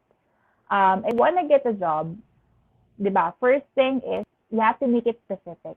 You can ask you can ask yourself this question. What kind of job? Saan yung location ng job na to? Ano yung schedule ng job na to? So, on your own, you can generate this kind of details para mas malalo mo pang ma-specify at maging less overwhelming yung goal mo. So, from a general goal of get a job, you can you can specify it or narrow it down into, for example, I am a psych major. So, the possible career path for me is an HR. Kung gusto ko ng clinical setting, pwedeng psychologist, psychometrician. Kung gusto ko ng IO or industrial organizational setting, that means I'm in HR. So that's what I'm doing right now. So in that step, na-specify mo na kung ano yung goal mo.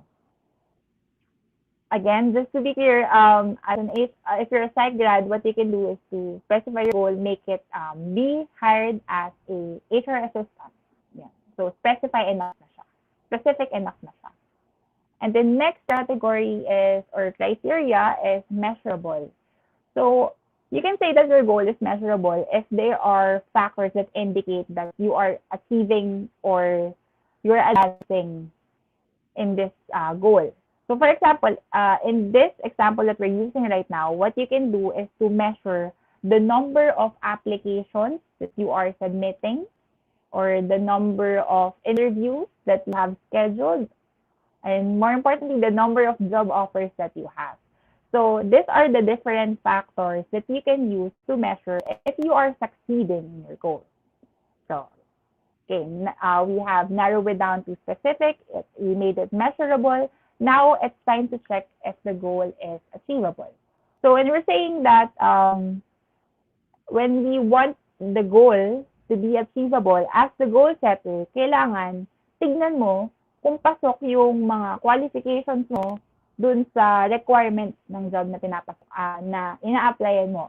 So for example, balikan natin yung example ko kanina. If you're a psych grad and you want to work in the industrial or an organizational setting, that means pwede ka mag-apply as an HR assistant. So usually, actually, maraming mga HR assistant jobs that do not require experience. Basta graduate ka, pwede ka mag-apply. So after graduation, you can do that already. But just in case that you want to apply or work as a psychometrician or psychologist, medyo mas maraming qualifications for that. For example, as a psychometrician, we do have a board exam. So you have to take the board exam first for you to be qualified in that job. And then, mas mahaba yung preparations and preparations for the psychologist position naman. So in that, if that's your goal, you have to study again. You don't really have to take the psychometrician exam. You just have to get education again. And then after you complete your education, take the board exam for psychologist. And once you get certified, now you can apply for those for the psychologist position. So it varies depende sa position na ina-applyan mo. So for this, let's just say na for example, you're just you want to work in HR. So in that case, na-achieve mo na, it's achievable for you because basta nakagraduate ka, kahit wala kang experience, pwede mong gawin yung goal mo. Okay, next is realistic, or in some versions, again, it's relevant. So usually, ang explanation dito is for if pasok ba or align ba yung goals mo sa qualifications mo pa rin. So, for example, I have a psych degree. So, malalaman mo kung relevant yung job sa'yo, depende sa course mo. So, again, if you're, what would be helpful in determining if this is relevant is to determine your career path, ano yung pwedeng career opportunities that is related to your course. And lastly is the time-based criteria. So, ang importante sa end goal is the deadline, kumbaga. So, kung nung estudyante ka, medyo parang taboo or red flag yung deadline. Actually, it helps you in life. And it's important that personally, you set the deadline for yourself. Because if you don't put the time element or walang deadline yung mga goals mo, that is just a wish. And you won't be motivated to act upon them kasi walang pressure to achieve them. Okay? More or less, depende sa'yo kung anong what kind of schedule do you want, what kind of deadline would you like to set. But for this example, let's just say that you want to find a job or get hired within 3 months. And that is more or less very the usual timeline. Okay? So, let's just recap. From having a general goal of getting a job, if you want it to be smart, if you want the goal to be smart, using the SMART criteria, you can make it you want to secure a job as an HR assistant after you have graduated with a psychology degree within 3 months. So in that case, even though it's longer in sentence, that makes it smart, that makes it specific and less overwhelming compared to your original goal, which is to just get a job. Okay? If you have if that is your approach in setting your goals, this will help you plan, not just plan and prepare, but also manage yung effort and yung time na ibibigay mo. And then, a lot of people stop there when they're setting their goals. So this second step is actually quite overlooked, but I want to emphasize this to you. I want you, once you set your goals, I want you to list them down. Actually, list them down, or if you're a visually talented person, or mas prefer mo yung, sabi nga ni Sir Kim, kung hindi ka naturally expressive in words, you can do it in pictures. So, you can create a motivation board. And And that motivation board, you can put all of the goals that you want, no matter how many, no matter how big, no matter how small. But again, I recommend if you can make it smart, that will be helpful for you. That can increase or get you more motivated. And then once you have or designed your motivation board, put it somewhere that you can easily see easily see every day so that every time that you feel like you're tired or tinatamad ka to reach your goals or nawawala yung motivation mo, you can be easily reminded of your goals and that can get you motivated. Okay? Oh, another thing that just a tip, this is what I do in college. Lagi ako nagpapalit ng wallpaper, phone wallpaper. If you don't have the space, kasi maybe you're in a dormitory or an apartment, you can go digital and make it your phone wallpaper, your motivation. Okay, that it can be anything that you want, whatever works for you. Okay, I also want to share this quote from Zig Ziglar, which is perhaps na-encounter mo na rin before. People often say that motivation doesn't last. Well, neither does dating. That's why we recommend it daily. And this is true, no? So this is why the second step, the motivation board, is so important. Motivation is not that reliable, and it's easy to forget about your motivation and your goals, especially if you are busy about life, other things in life, like you may have problems, or it may be positive. You may have events in your life that get your attention too much. So you forget about your goals and your motivation. So this is what you can do to counter that. Okay? And keep you or get you motivated. Now, paano naman, again, I'm gonna imagine that we're actually conversing. Paano naman, Miss Jane, nagawa ko na lahat ng mga sinabi mo before. Nag-set na ako ng smart goals, in-specify ko na, gumawa ako ng motivation board, print ko pa, nilagay ko sa harap ng laptop ko or sa harap ng table ko. Pero walang nangyayari. So perhaps, if this is you, ibig sabihin, hindi na-motivate ka, pero hindi siya naglala. Which is, I wanna just say that this is something completely normal and also universal, especially with what we're currently experiencing right now, which is the pandemic. So the pandemic can be very demotivating talaga, especially since it is unexpected and something that is out of our control. So speaking of control, I want to share with you a story that I think will help you be consistently motivated even during the pandemic. So I want to share the story of the experiment that was conducted by Professor Claudia Mueller, who is a pediatric surgeon who is also teaching in Stanford right now. She's still alive. You can actually look her up online and afterwards. Anyway, what she did in the experiment is that kumuha siya ng mga large group of 5th graders, so mga grade 5 students. And then, they had them work on a series or numerous puzzles by themselves. So, ibig sabihin, pinagsagot niya ng mga puzzle ng isa lang, individually, hindi siya group activity. Okay? And then, itong mga puzzle na to, talagang may hirap siya. Pero, kahit na, regardless kung ano yung kinalabasan or performance ng mga participants, ang sinabi niya dun sa mga grade 5 students is that they performed well. Individually, she told the students that they have done better than others. Okay?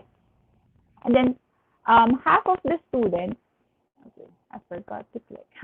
Half of the students, he told that kaya sila nakapasa, kaya sila nag-succeed, is because matalino sila. They are smart. You pass because you are smart. And let's call this group the talent group. The other half naman, which we will call the effort group, sinabihan niya na pumasa ka or maganda yung performance mo kasi you work so hard. Okay? So, again, kalahati because they're smart and kalahati because they work hard. Let's call them the talent group and the effort group.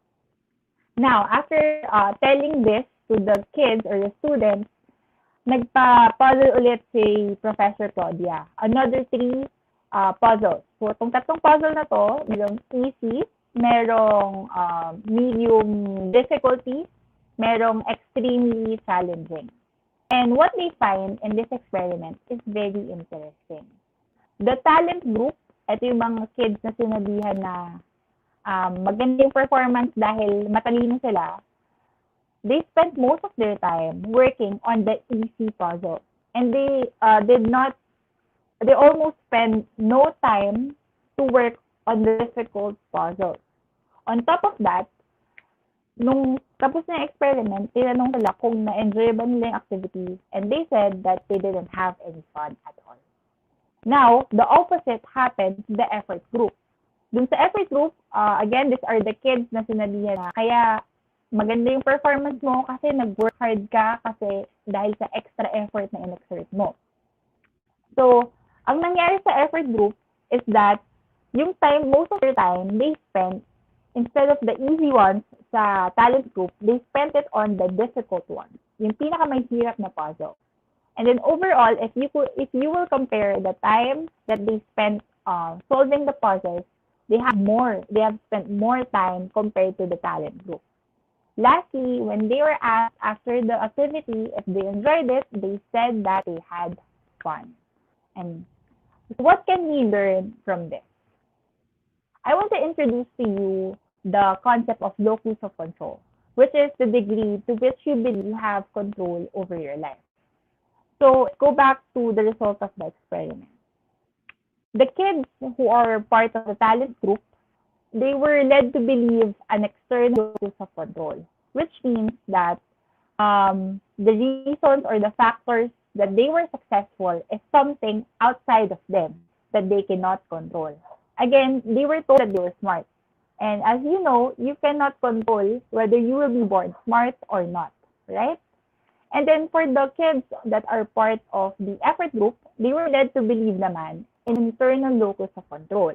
Ibig sabihin, they were successful because of the things that they have done, because of the things that they exerted they have control. They have control over. Because as you know, the effort that you exert into something is you have complete control over that. Okay? And what is the ultimate lesson? The key, all of the researches about the locus of control says that if you want to stay motivated, the key is for you to have an internal locus of control. Meaning, you must feel like you have control over your life and that you are responsible for the things that happen to you if you want to feel motivated all of the time. Okay? So let's connect it with our current situation. I know right now it's the pandemic. And with this study, I'm not telling you to forget about the pandemic because that's impossible. You cannot ignore something so big and something that affects all of us. Okay?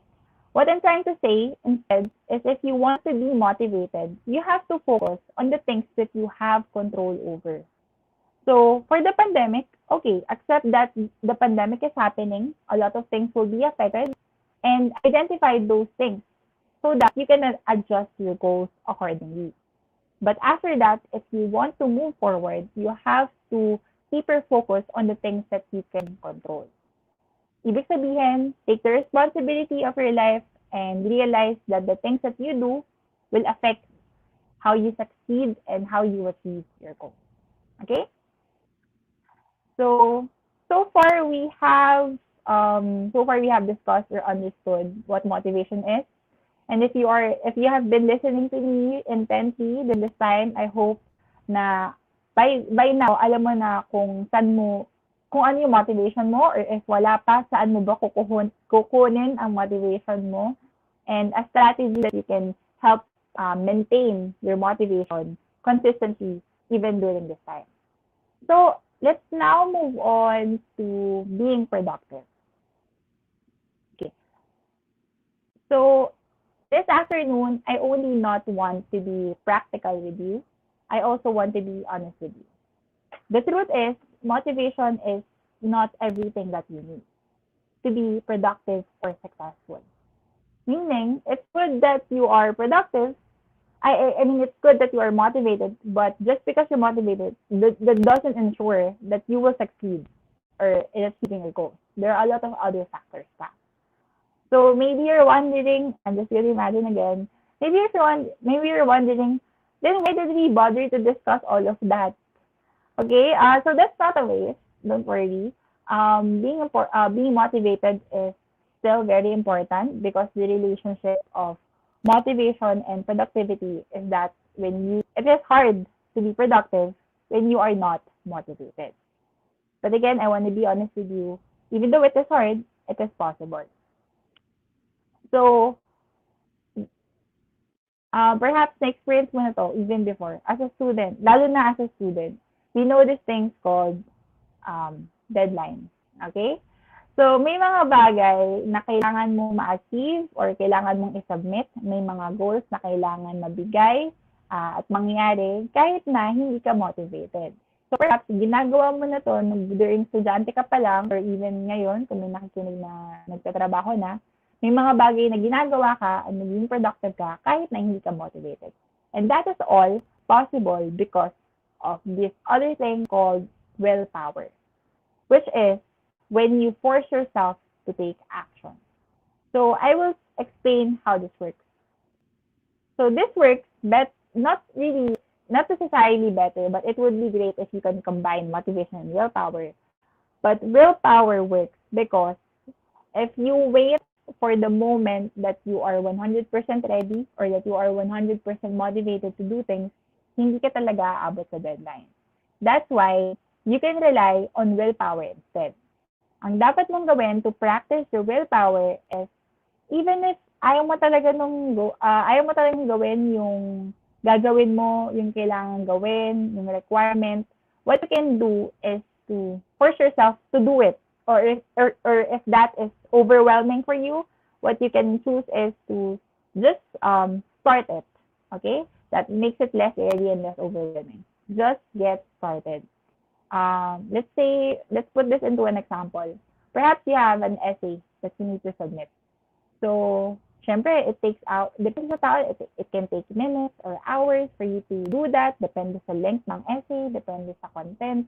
But what you can do, the simplest thing that you can do and practice your willpower when you're doing an essay is the most basic thing is have a structure. So, what is structure? Ito yung flow nung essay na gagawin mo. So, kahit wala kang words, kahit feeling mo ayaw gumana ng utak mo, pwede mong gawin to. So, what you can just do is, may 3 sentences lang, ito yung mangyayari, ito yung simula, ito yung i-discuss ko sa gitna, ito yung ending ko. So, in that way, nagawa mo na yung structure mo. So, ang advantage when you use this kind of approach, when you use willpower, is that regardless of whether you will continue this first step or you will stop again, kahit anong mangyari, may progress ka pa din. But the good news about this is that research say that once you get started, dun ka lalong mas namomotivate. So it is possible that maging action muna bago ka magkaroon ng motivation. And that is why willpower is really important. Okay, so now we have figured a way to be productive even though we're not motivated. Paano naman kung puro simula lang? Hindi naman pwedeng laging ganun lang, di ba? Wala tayong matatapos ganun. So I also want to introduce a general approach that you can structure your time, this time during the pandemic, and make sure that you are consistently productive, not just during the times that you exert extra effort or not just during the times that you are feeling it. Okay? So the CCC approach, or I just want to clarify, not to be confused with the organization, the Campus Crusade for Christ. This is not an organization. This is not or any other similar acronyms. Para hindi mo confused, pwede mo rin siyang tawagin as 3C or C3. Anything that works to make you remember this. Okay? This approach, you can use this to structure your days or your time during the pandemic and ensure that you stay productive. So the first C, okay, the first C stands for concentrate. So a lot of the people are focused on this actually. When they say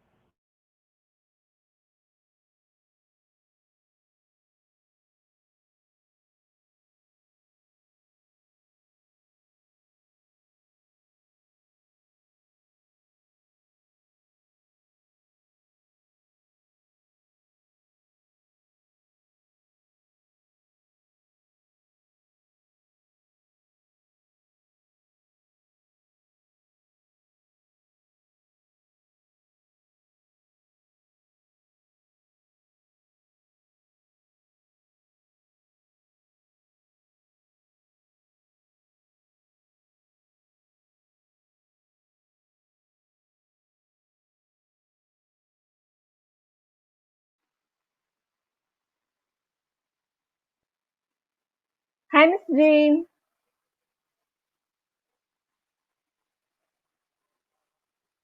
I think we just have a slight tech issue with Miss Jane's connection or device.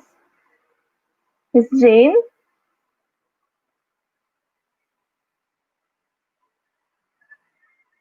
All right. So for everyone who's watching right now, so if you have questions for Miss Jane, you can put it in our chat box, in our comment box. And if you are watching from other platforms, you can put your questions on facebook.com/jobs180. Ayan. Hi, Miss Jane. Ma'am, nawala yung, nawala yung presentation niyo. Ayan. Would you like to continue po? Ayan. okay, that So, was guys, if you have questions for Miss Jane, type lang kayo sa comment box, okay? Alright. So, Miss Jane, back to you okay. pa. Sorry about that. Okay, so let's go back. Let's just put this on full screen. So just to recap, we have figured out a way to for us to be motivated, for us to stay motivated, and how to be productive. Now, again, it's not just motivation that we need for us to succeed and get from where we are right now to where we want to be. So as I was saying earlier, there is this approach that you can use to structure your time during the pandemic, so that you can ensure that you will stay productive. So the first C again stands for concentrate. So again, a lot of people when they think about productive, ang naisip lang nila is this part. Again, this is just one part of the other three. Okay, but for now, let's focus on this. When we say concentrate, it means having a focus at that work. So there are several things and steps that you can do for you to achieve focus at work. And later on, I will be giving examples so that mas ma-visualize mo sila and mas mabilis mo sila ma-apply in your life.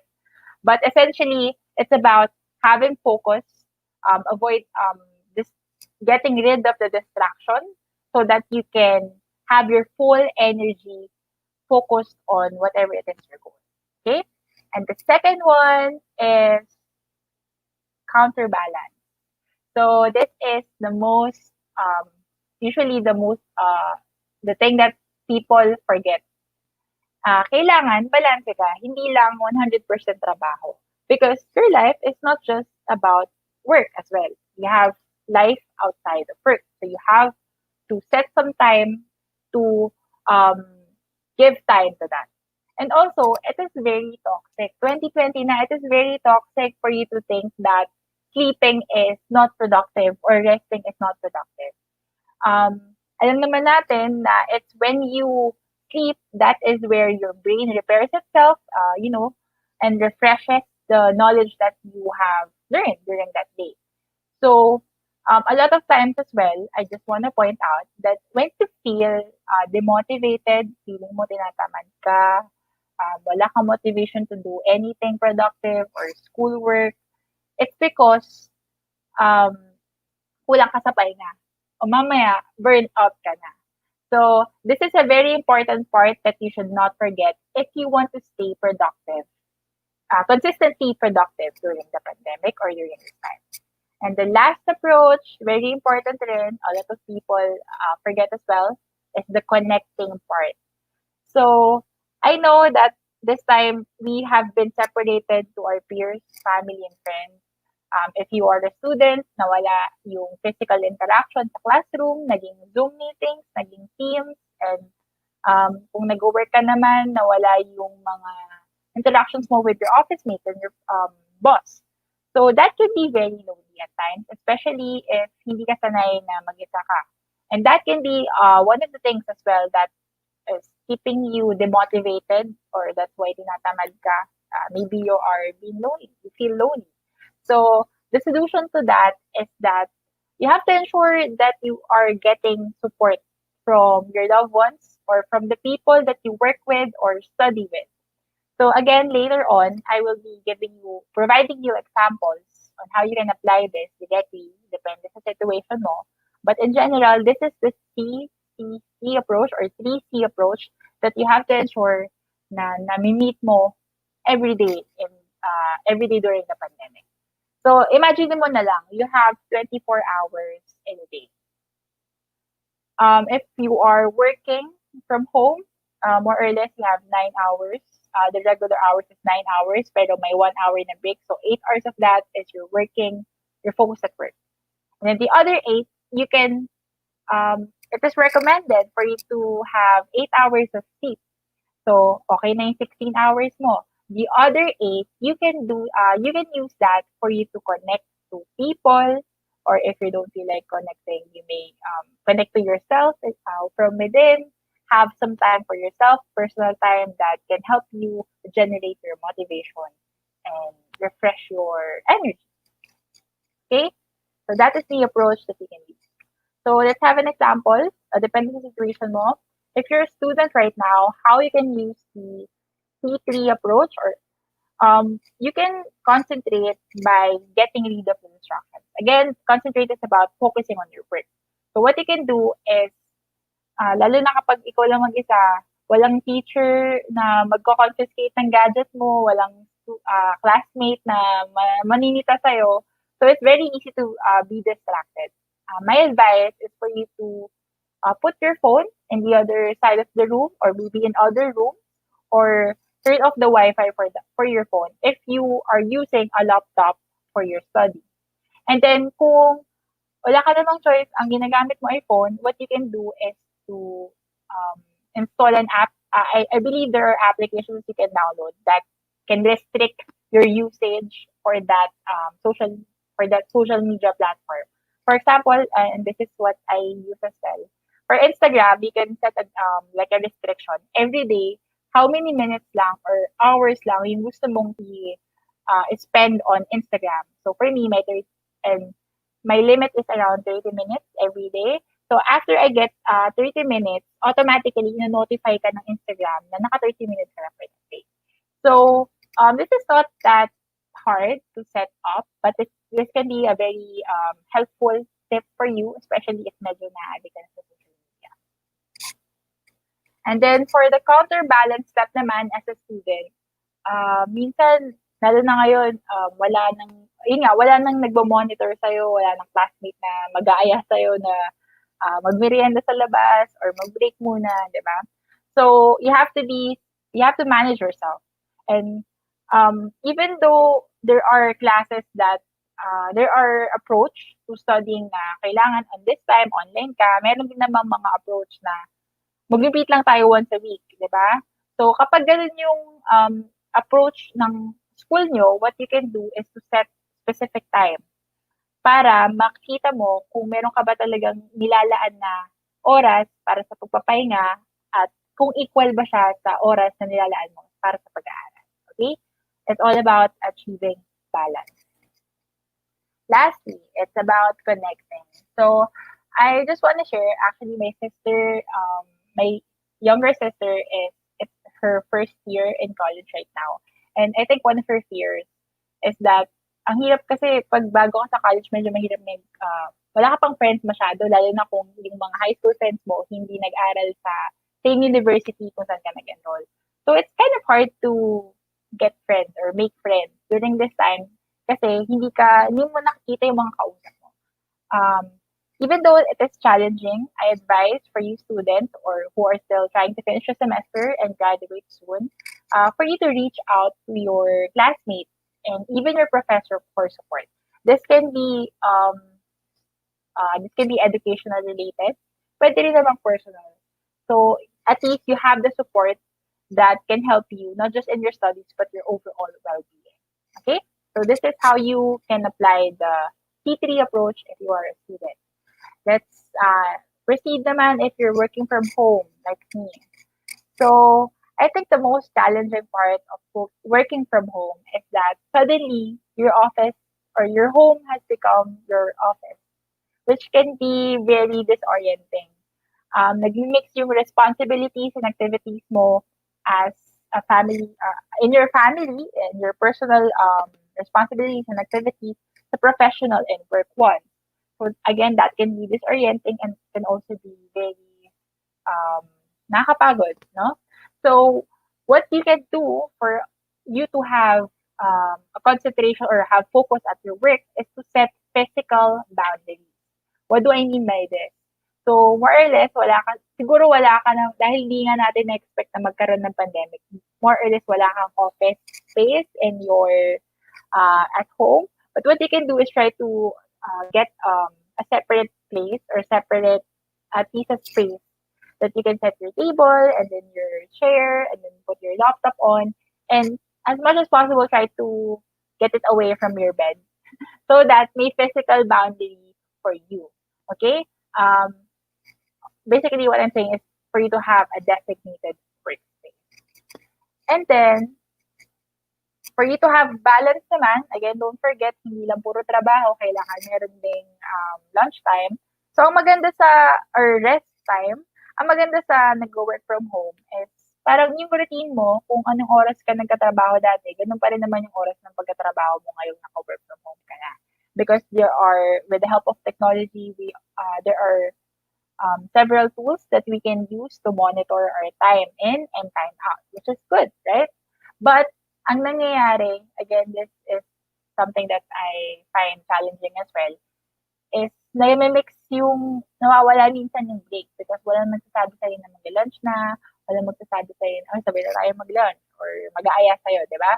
So, if that's the case, I want you to, kahit gano'n ka ka-busy sa trabaho, kahit sobrang toxic ng Monday ngayon, take time to have a break. Do not skip your lunch because imagine if you try to work 8 hours or 9 hours straight, that can easily lead to burnout. And that's the opposite of what we want to achieve. That is the opposite of being productive. So if you really want to achieve more and succeed in your work goals or professional goals, you have to take time to rest. And that starts with as simple as don't skip lunch. Okay?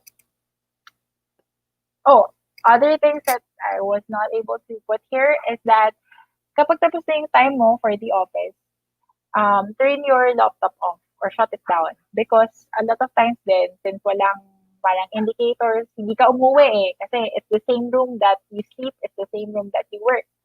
So, you can set a physical boundary by shutting down your laptop.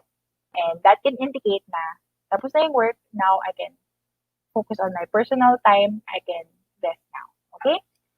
So lastly, in the T3 approach for the work from home, listeners right now, you can, don't forget to connect. Even though hindi mo nakasama yung mga office mates mo and yung mga boss mo, with the help of technology, there are several ways for you to communicate with them. My advice is that you just don't communicate about the work-related stuff. Try to find some time to bond with them as well. So, di ba kapag nasa office ka, when you're doing something, bigla ka natawa, maririnig nila. So, it's easy for you to connect and have fun during work, right? If that's the case before. Pero ngayon, since magkakahiwalay na kayo, if you find perhaps something funny or you wanna share something that can be a little personal pero connected pa rin sa work, go send that chat and connect with your office mates. That having fun with your office mates and while you're doing the job can make the job easier and can even lead to better performance in your life. Okay? So that is how you can use the C3 approach if you are working from home naman. Lastly, paano naman kapag nakagraduate na po ako pero wala pa akong trabaho? So, actually, ito medyo opposite yung routine nito compared sa mga students and mga empleyado. Kasi unlike the other two, wala ka masyadong routine, walang professor or boss na magsasabi sa'yo na kailangan mo nang i-submit to, walang magsasabi sa'yo na kailangan mo nang gawin to, because you don't have a schedule that you are enrolled to follow. So it can be hard for you to concentrate and achieve your goals. My advice is you have to remind yourself that there is still work to be done, even if you're not employed right now or even if you're not a student right now. So, aside from the work of preparing your resume and applying to the different positions that you want, an often neglected step, important step that you can do during this time is for you to upskill. Especially kapag wala kang kasing trabaho, parang kung walang masyadong time or schedule, ang nagiging feeling ng body mo is parang nakabakasyon ka, di ba? Walang masyadong responsibility. Pero, what you can counter this for you to stay productive is to, aside from applying, you can also try to upskill. This works because upskilling will help you get hired faster. And even if you don't have a job, you can continuously improve your career in this way. Okay? The good thing about now is that we have all the tools that we need. Everything is online now as long as you have internet connection. So, marami dyan. Merong mga paid, merong mga libre, depende sa kung ano yung kaya mo at ano yung gusto mo. Maraming resources for you to upskill. These are the samples that I have compiled on the online. Some of this, like Udemy, I have tried personally and it's very good. It's like an online class actually. If you are shifting from being a student to ngayon naghahanap ng trabaho, Udemy is a good site. But because some of this have membership fees or something, so what you can do, the free version is for you to go online in YouTube. So there are a lot of resources out there. Depending sa topic na gusto mo, you can just put there, for example, you want to learn about interviewing, just put their interview tips. Or you want to learn about using an application, just Photoshop, for example. Just use how to use Photoshop. So that's the good thing about today. Okay? And the next is, as I said, during this time you may not have a schedule set out for you, and my tip is for you to have one, kahit na walang nagsasabi sa'yo. Set a routine for this time to feel less like a vacation and more of a productive time for you. Okay? This is a sample routine that I've got online. It has all of the activities. It has personal activities. It has activities that will help you get hired. So, depende sa taste mo or depende sa personality mo and kung paano mo siya isa-structure. Dito, wake up and work out at 7:30 a.m. So, if you want to set it mas maaga or mas late, pwede naman. This is just a structure that you can revise according to what you want and what you need. But my advice is that you have to set one para ma-ensure mo na productive ka. Okay? And as you can see here, or if you can notice, there's a part here that you are applying or searching for a job, and there's also a part here that you are learning a new skill, or in other words, upskilling. So, structure your day in this way, using the C3 approach. Merong time for you to work, merong time for you to rest, at merong time for you to connect. Okay?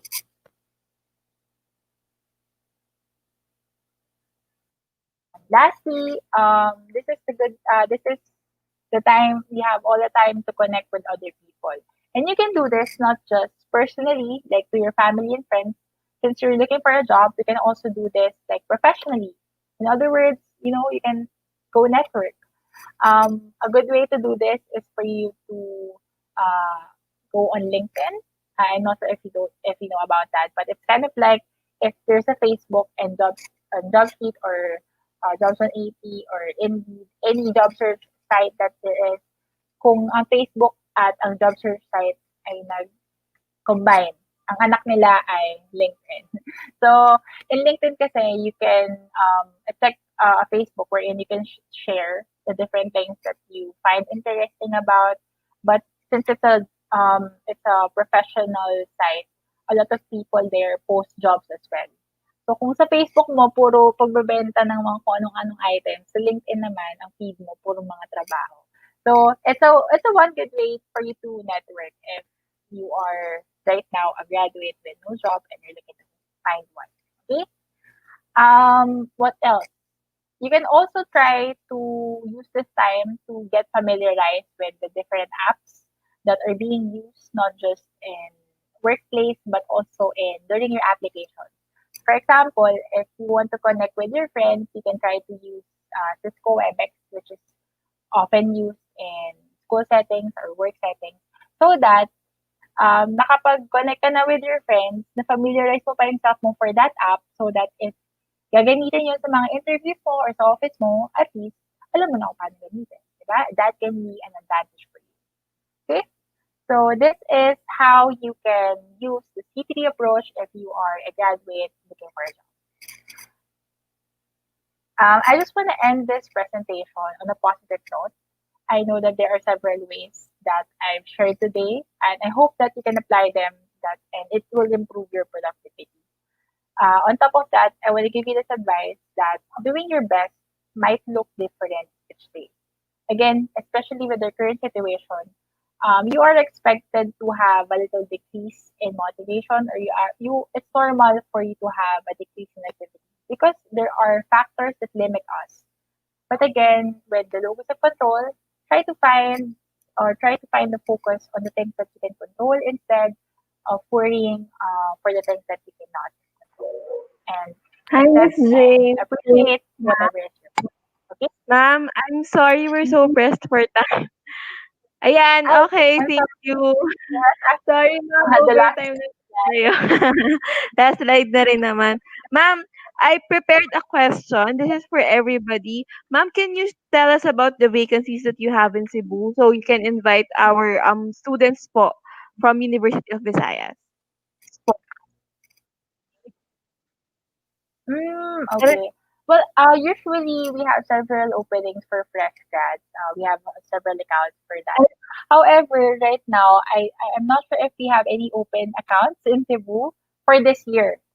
But you can try to check jobs on AP / Cognizant if you want to find all of the opportunities available right now in Cognizant. So aside from Cebu, we also have sites. Maybe you're residing in Cebu right now, but you want to try a career in Manila. So we have several sites in Manila as well. You can check our page or space and Jobs 180 for all of our opportunities open to fresh grads. I also just All right. wanna on that topic. I also just wanna note that we are also accepting undergraduates. So if you have completed 2 years in college, even though and you want to find a job even if hindi ka pa graduate, you can do that as well. We have several accounts All accepting them, accepting all from right. that So qualification. thank you for Okay, that, Mrs. you Jane. can just Thank check you, jobs on ma'am. Indeed / Apa. Cognizant for our available Apa. opportunities right now. All right. So thank you, Miss Jane, for being with us this afternoon. We hope to see you in the next few sessions, ma'am, in the future. So thank you, ma'am. Have a great day. All All right. So now let's go to thank our you. forum. Thank you, Miss Jane. So now let's go to our forum. So on our panel, Sorry. Have a thank you, great Miss Jane. Have a great day po. Ayan. All right. Ayan. So let's go to our forum. So on our panel, we have Miss Louie from Stellar, Miss Jojean from BDO, Miss Reese from Optum, Miss Jammie from Inspiro, and Miss Sheena from CDO. So in this forum, guys, what we're trying to do is to ask them questions about vacancies, to ask them questions about how's working with fresh grads, and lastly, how to cope with the new normal, yung mga challenges natin sa recruitment, mga challenges natin. So let's call them in. So Miss Louie from Stellar, Miss Jojean from BDO, Miss Reese from Optum, Miss Jammie from Inspiro, and Miss Sheena from CDO. So, hi everyone. So, thank you for waiting. So, I know we're pressed for time. So, I'm trying to limit our questions so we have space for the questions from our audience. Okay. So, I will read the question and I will address it to one of you po. So, let's start. So, to Miss Reese, so we'd like to ask how is the industry po? So I think majority of our audience is fresh graduates. So they would be looking for jobs in a couple of months. So kamusta po yung recruitment process natin? Is it faster now that we're transitioning to or marami nang nag-open na sites, marami nang nag-open na industries. How is it, ma'am? To Miss Reese po. Sorry. So let's skip Miss Reese later. Ay, narinig niyo ka, ma'am? Okay, sige ma'am. Yes. Yeah. So for that, Miss Shari, we had to adjust naman, of course, to the times, especially during the pandemic. It was quite a big surprise for everyone, actually, but we were able to adjust and really look into our policies for business as usual. And we have transitioned also to a virtual recruitment process. So that's why we are able to still continue recruiting for the past 9 months, and even we're still hiring this December. Yeah. So there was a bit of a transition, but we were able to do that quite seamlessly, especially in Optum, and we still continue to do that until today. All right. So thank you for that, Miss Reese. So for Miss Jamie, so ma'am, I understand that in BPOs hiring is still fast paced. So sa in training po ba do new hires can they adapt better or ngayon mas nag-a-adapt po ba sila nung on-site training o na-master na po ba nila yung off-site na training kung saan nasa bahay lang sila nagte-train naka-work from home? This is to Miss Jamie of Inspiro. Well, for the training, it actually depends on the candidate's learning curve pa rin. Inspiro is still open pa rin naman for places of improvement. That's one. The team is trying because we have a lot of challenges pa rin, like yung connection.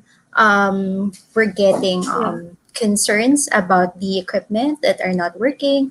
So more importantly, we're trying to bring this up with our account management team to come up with solutions, and then at the same time would still retain the usual what we're saying is the learning curve of every candidate for every program that we have.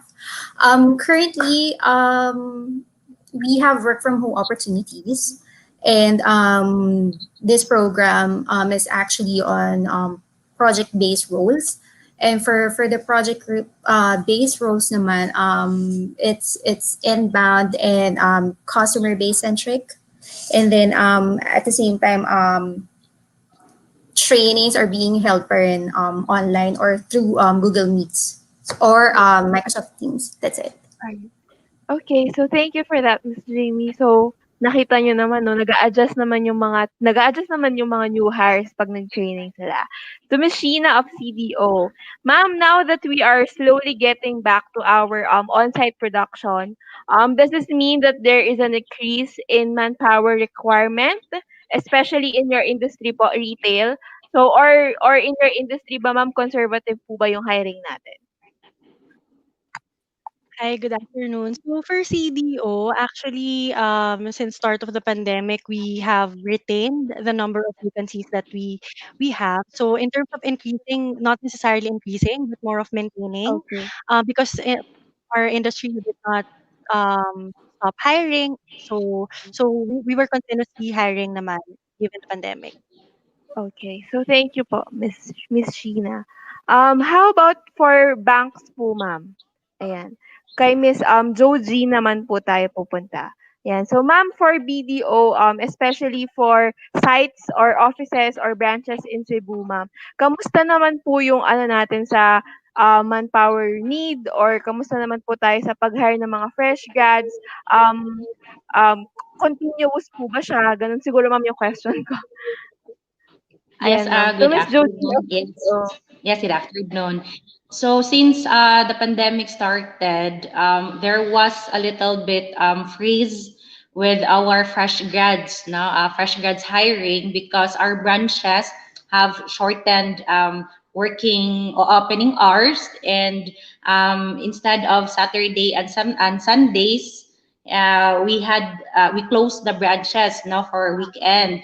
But just lately or recently that we are open to on Saturday, so that's why we continue our hiring for fresh grads. So in spite of the pandemic, we continue with our interviews through online. We started with Facebook and Messenger, and now with Zoom.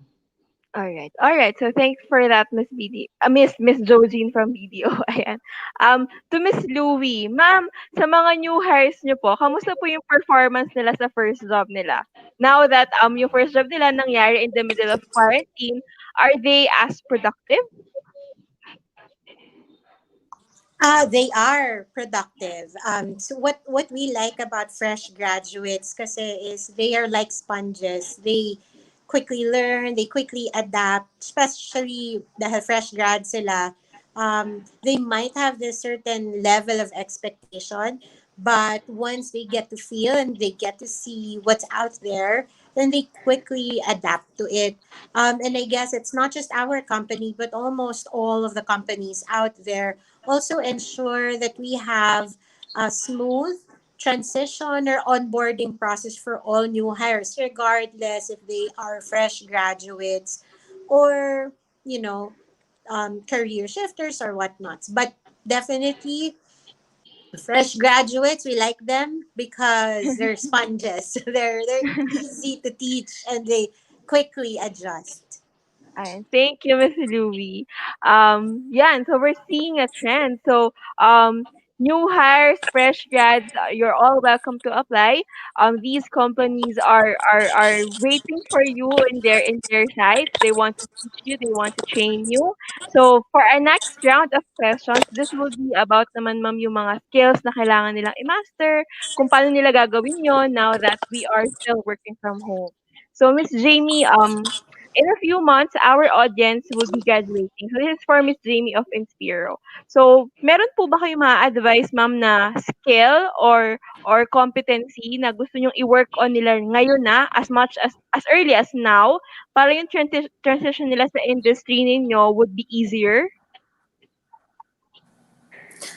I would like to quote yung sinabi ni Jane sa Cognizant kanina. Actually, she's right when it comes to preparing for an interview. You have to check on yung YouTube for reference and how would you definitely how would you deliver yourself. Yeah. Kasi that's one. You know how to carry out yourself. Kasi with the recruiter's point of view naman, they wouldn't judge you on how you would deliver your lines at all, or kung ano man yung grammar lapses or what. Kasi initially, what Inspiro can bring into is to provide training. We have English training program, which is yung Achieve Academy.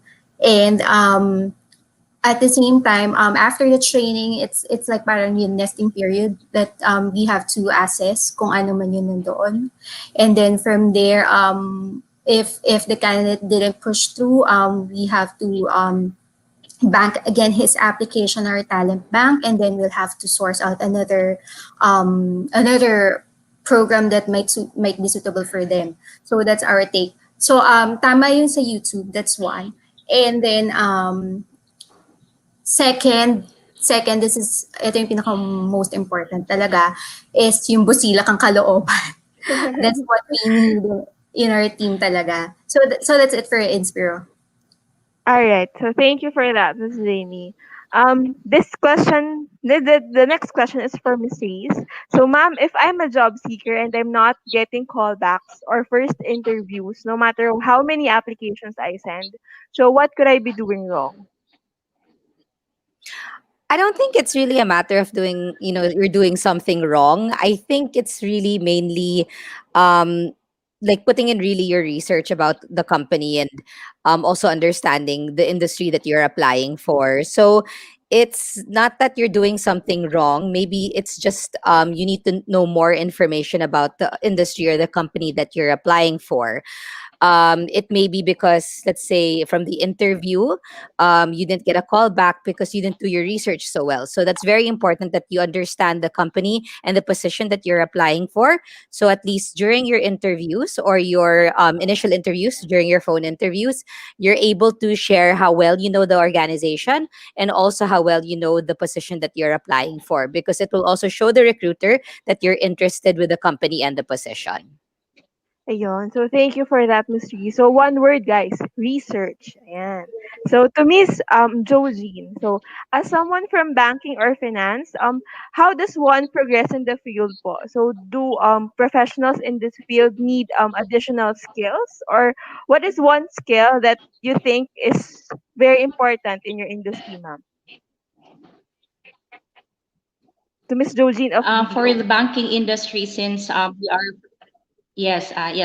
Since we are facing customers every day, so we are very particular when it comes to the communication skills and interpersonal skills.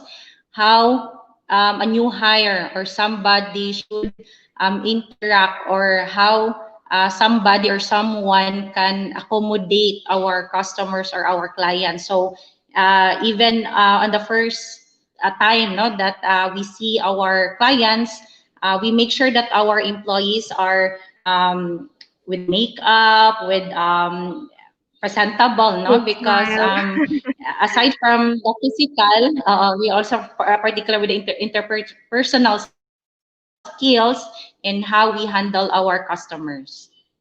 Ayun. So thank you for that, Miss Josine. So you see guys, it's customer handling or being presentable, mga ganon. Alright? So Miss Louie, what is one advice that you wish you could have told your fresh grads of? If you can look back. So this is to Miss Louie of Stellar. Hmm. Pwede bang hindi lang isa? Sige ma'am. Okay. So number one, make sure that yun nga, research, learn, continue to learn because that's very, very important. Um, Number two is be humble. Humble enough to accept the fact that there's so many things that you need to understand and learn about the position, career path that you'd like to take, the companies that you want to apply for, or just simply what you want to be when you grow old. You really have to be humble enough to understand and learn all of those things.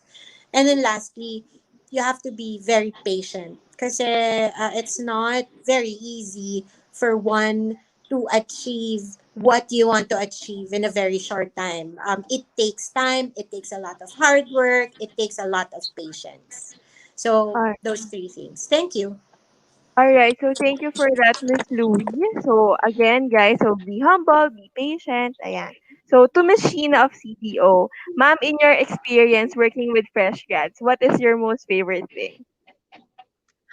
Like what Miss Louie mentioned a while ago, working with fresh grads, actually they have a lot of ideas, fresh ideas. They're like what mentioned a while ago, they are like fun, they easily absorb new learning. So for me, working with fresh grads, it's more of parang refreshing as well. Um, learn from them as well. Kasi other people would think na you can't learn anything from fresh grads, but actually that's not true, no. So actually, parang we learn as well from them. So that's what I like about working with fresh grads. Their fresh ideas and new things that they bring into the table.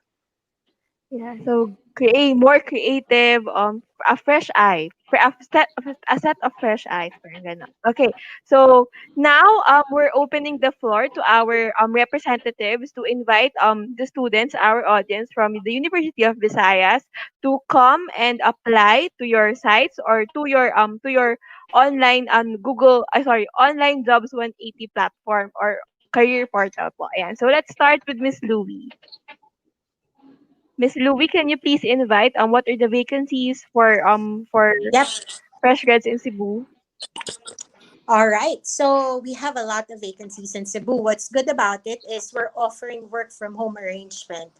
Um, let's pwede bang pati salary? Our salary package is 35,000 even for fresh graduates. The job that we do is very, very noble because the job that you need to do is to assist hard of hearing people to engage in phone conversations. So we're going to be the in between the customer and the other person that they're talking to. We're going to help them read what the other person is saying. What you only need to do is, of course, what you only need to have is to have very good communication skills in English, which I assume and I am certain that you guys have because you're from Cebu. I've been to your school once, not twice, and I know the caliber of students you guys have there. Um, we have classes starting this December, like two classes starting this December and in January. So you only need to submit your resume links through jobs180.com slash stellarxm. Submit your application there and you will please expect an email and an SMS from us right away for you to start your process. Thank That's you for it. that, Miss Louie. Next, may we invite Miss Reese of Optum to invite our viewers to your submit their vacancies or to any other platforms you use, ma'am. Sure. So again, maayong hapon to all our students from University of Visayas, and I just wanted to let you know that I hope you also have a great holiday in the next coming weeks. But I'd also like to invite you all to look into our careers website. So we do have a careers website at workatoptum.com, and of course, you can always submit your resume link on the our Jobs 180 site, which is jobs180.com/optum.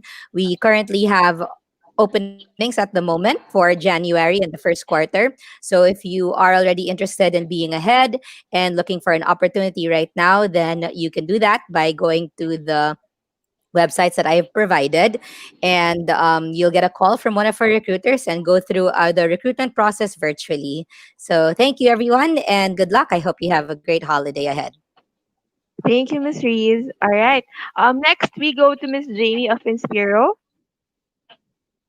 Please invite our viewers for your vacancies. Hi. Yes, with our company or the branches that are still accepting applications are Iloilo and Dumaguete. Um, these are the sites that are closest for from Cebu at the moment. But our team is working on a project. It's a work from home project that we will launch in 2 to 3 months, I think, and we might be able to mobilize, should I say mobilize digitally up until to Davao. But for now, this is just still a study for us. And what we're working at the moment is the branches we have is Iloilo and Cebu.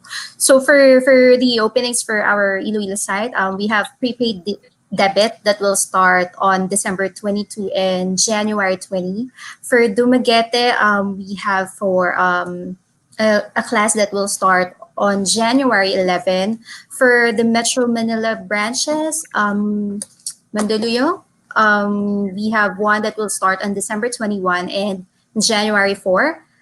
For the Pasig, it's January 18 and 25 for the classes.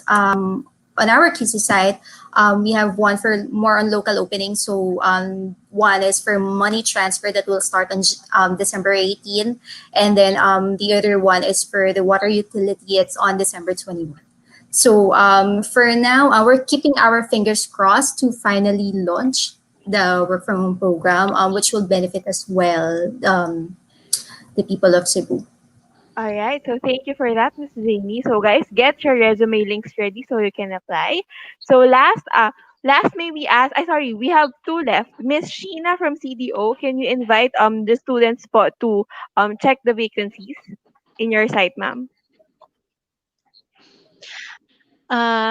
I'd like to introduce to you our company also. So CDO Foodsphere, we are a food manufacturing company based in Metro Manila. Our products are San Marino tuna, Highland corned beef, Carne Norte, also holiday ham. We have vacancies in Visayas and Mindanao for sales and branch operations. So if you're interested to apply, you may send us an email or you may visit our page in jobs180.com/PDO. So that's all. Thank you and stay safe. Thank you, Miss Sheena. Last, Miss Jojean from BDO. Ma'am, can you invite your kababayan to get to your site and submit their applications po?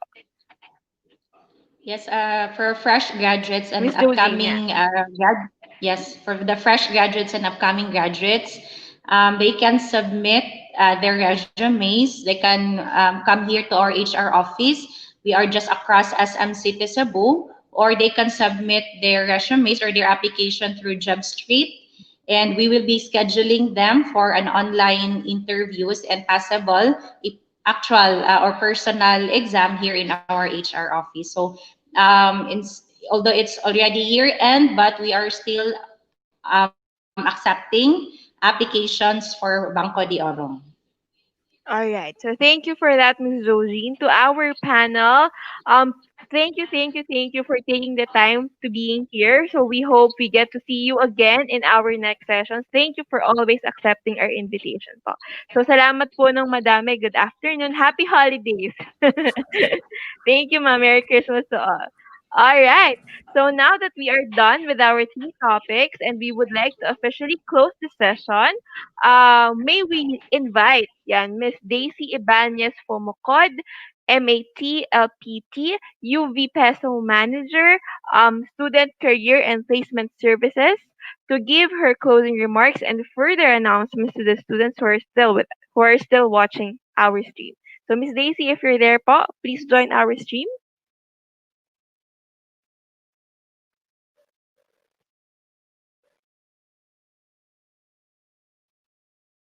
All right. So announcements. So guys, if you want to check out the next few webinars this week, we will be hosting one tomorrow. We have another one for CAVSU, that's Cavite State University. Anyone can join if you're interested to read to if you're interested to watch yung mga topics na i-discuss, you can go ahead and watch them. So it's free, anyone can join.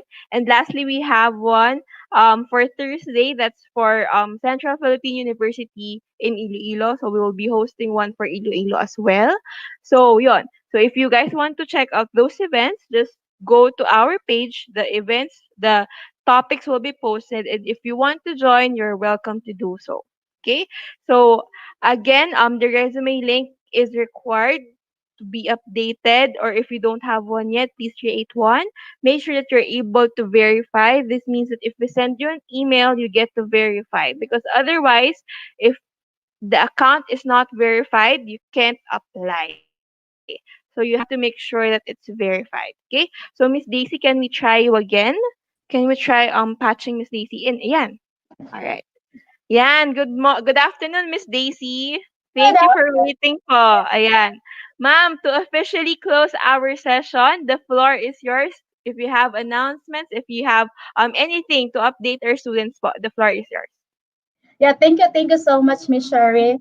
And good afternoon, everyone, ladies and gentlemen. I'd like to start by thanking Lord and all the people working to make this webinar a success.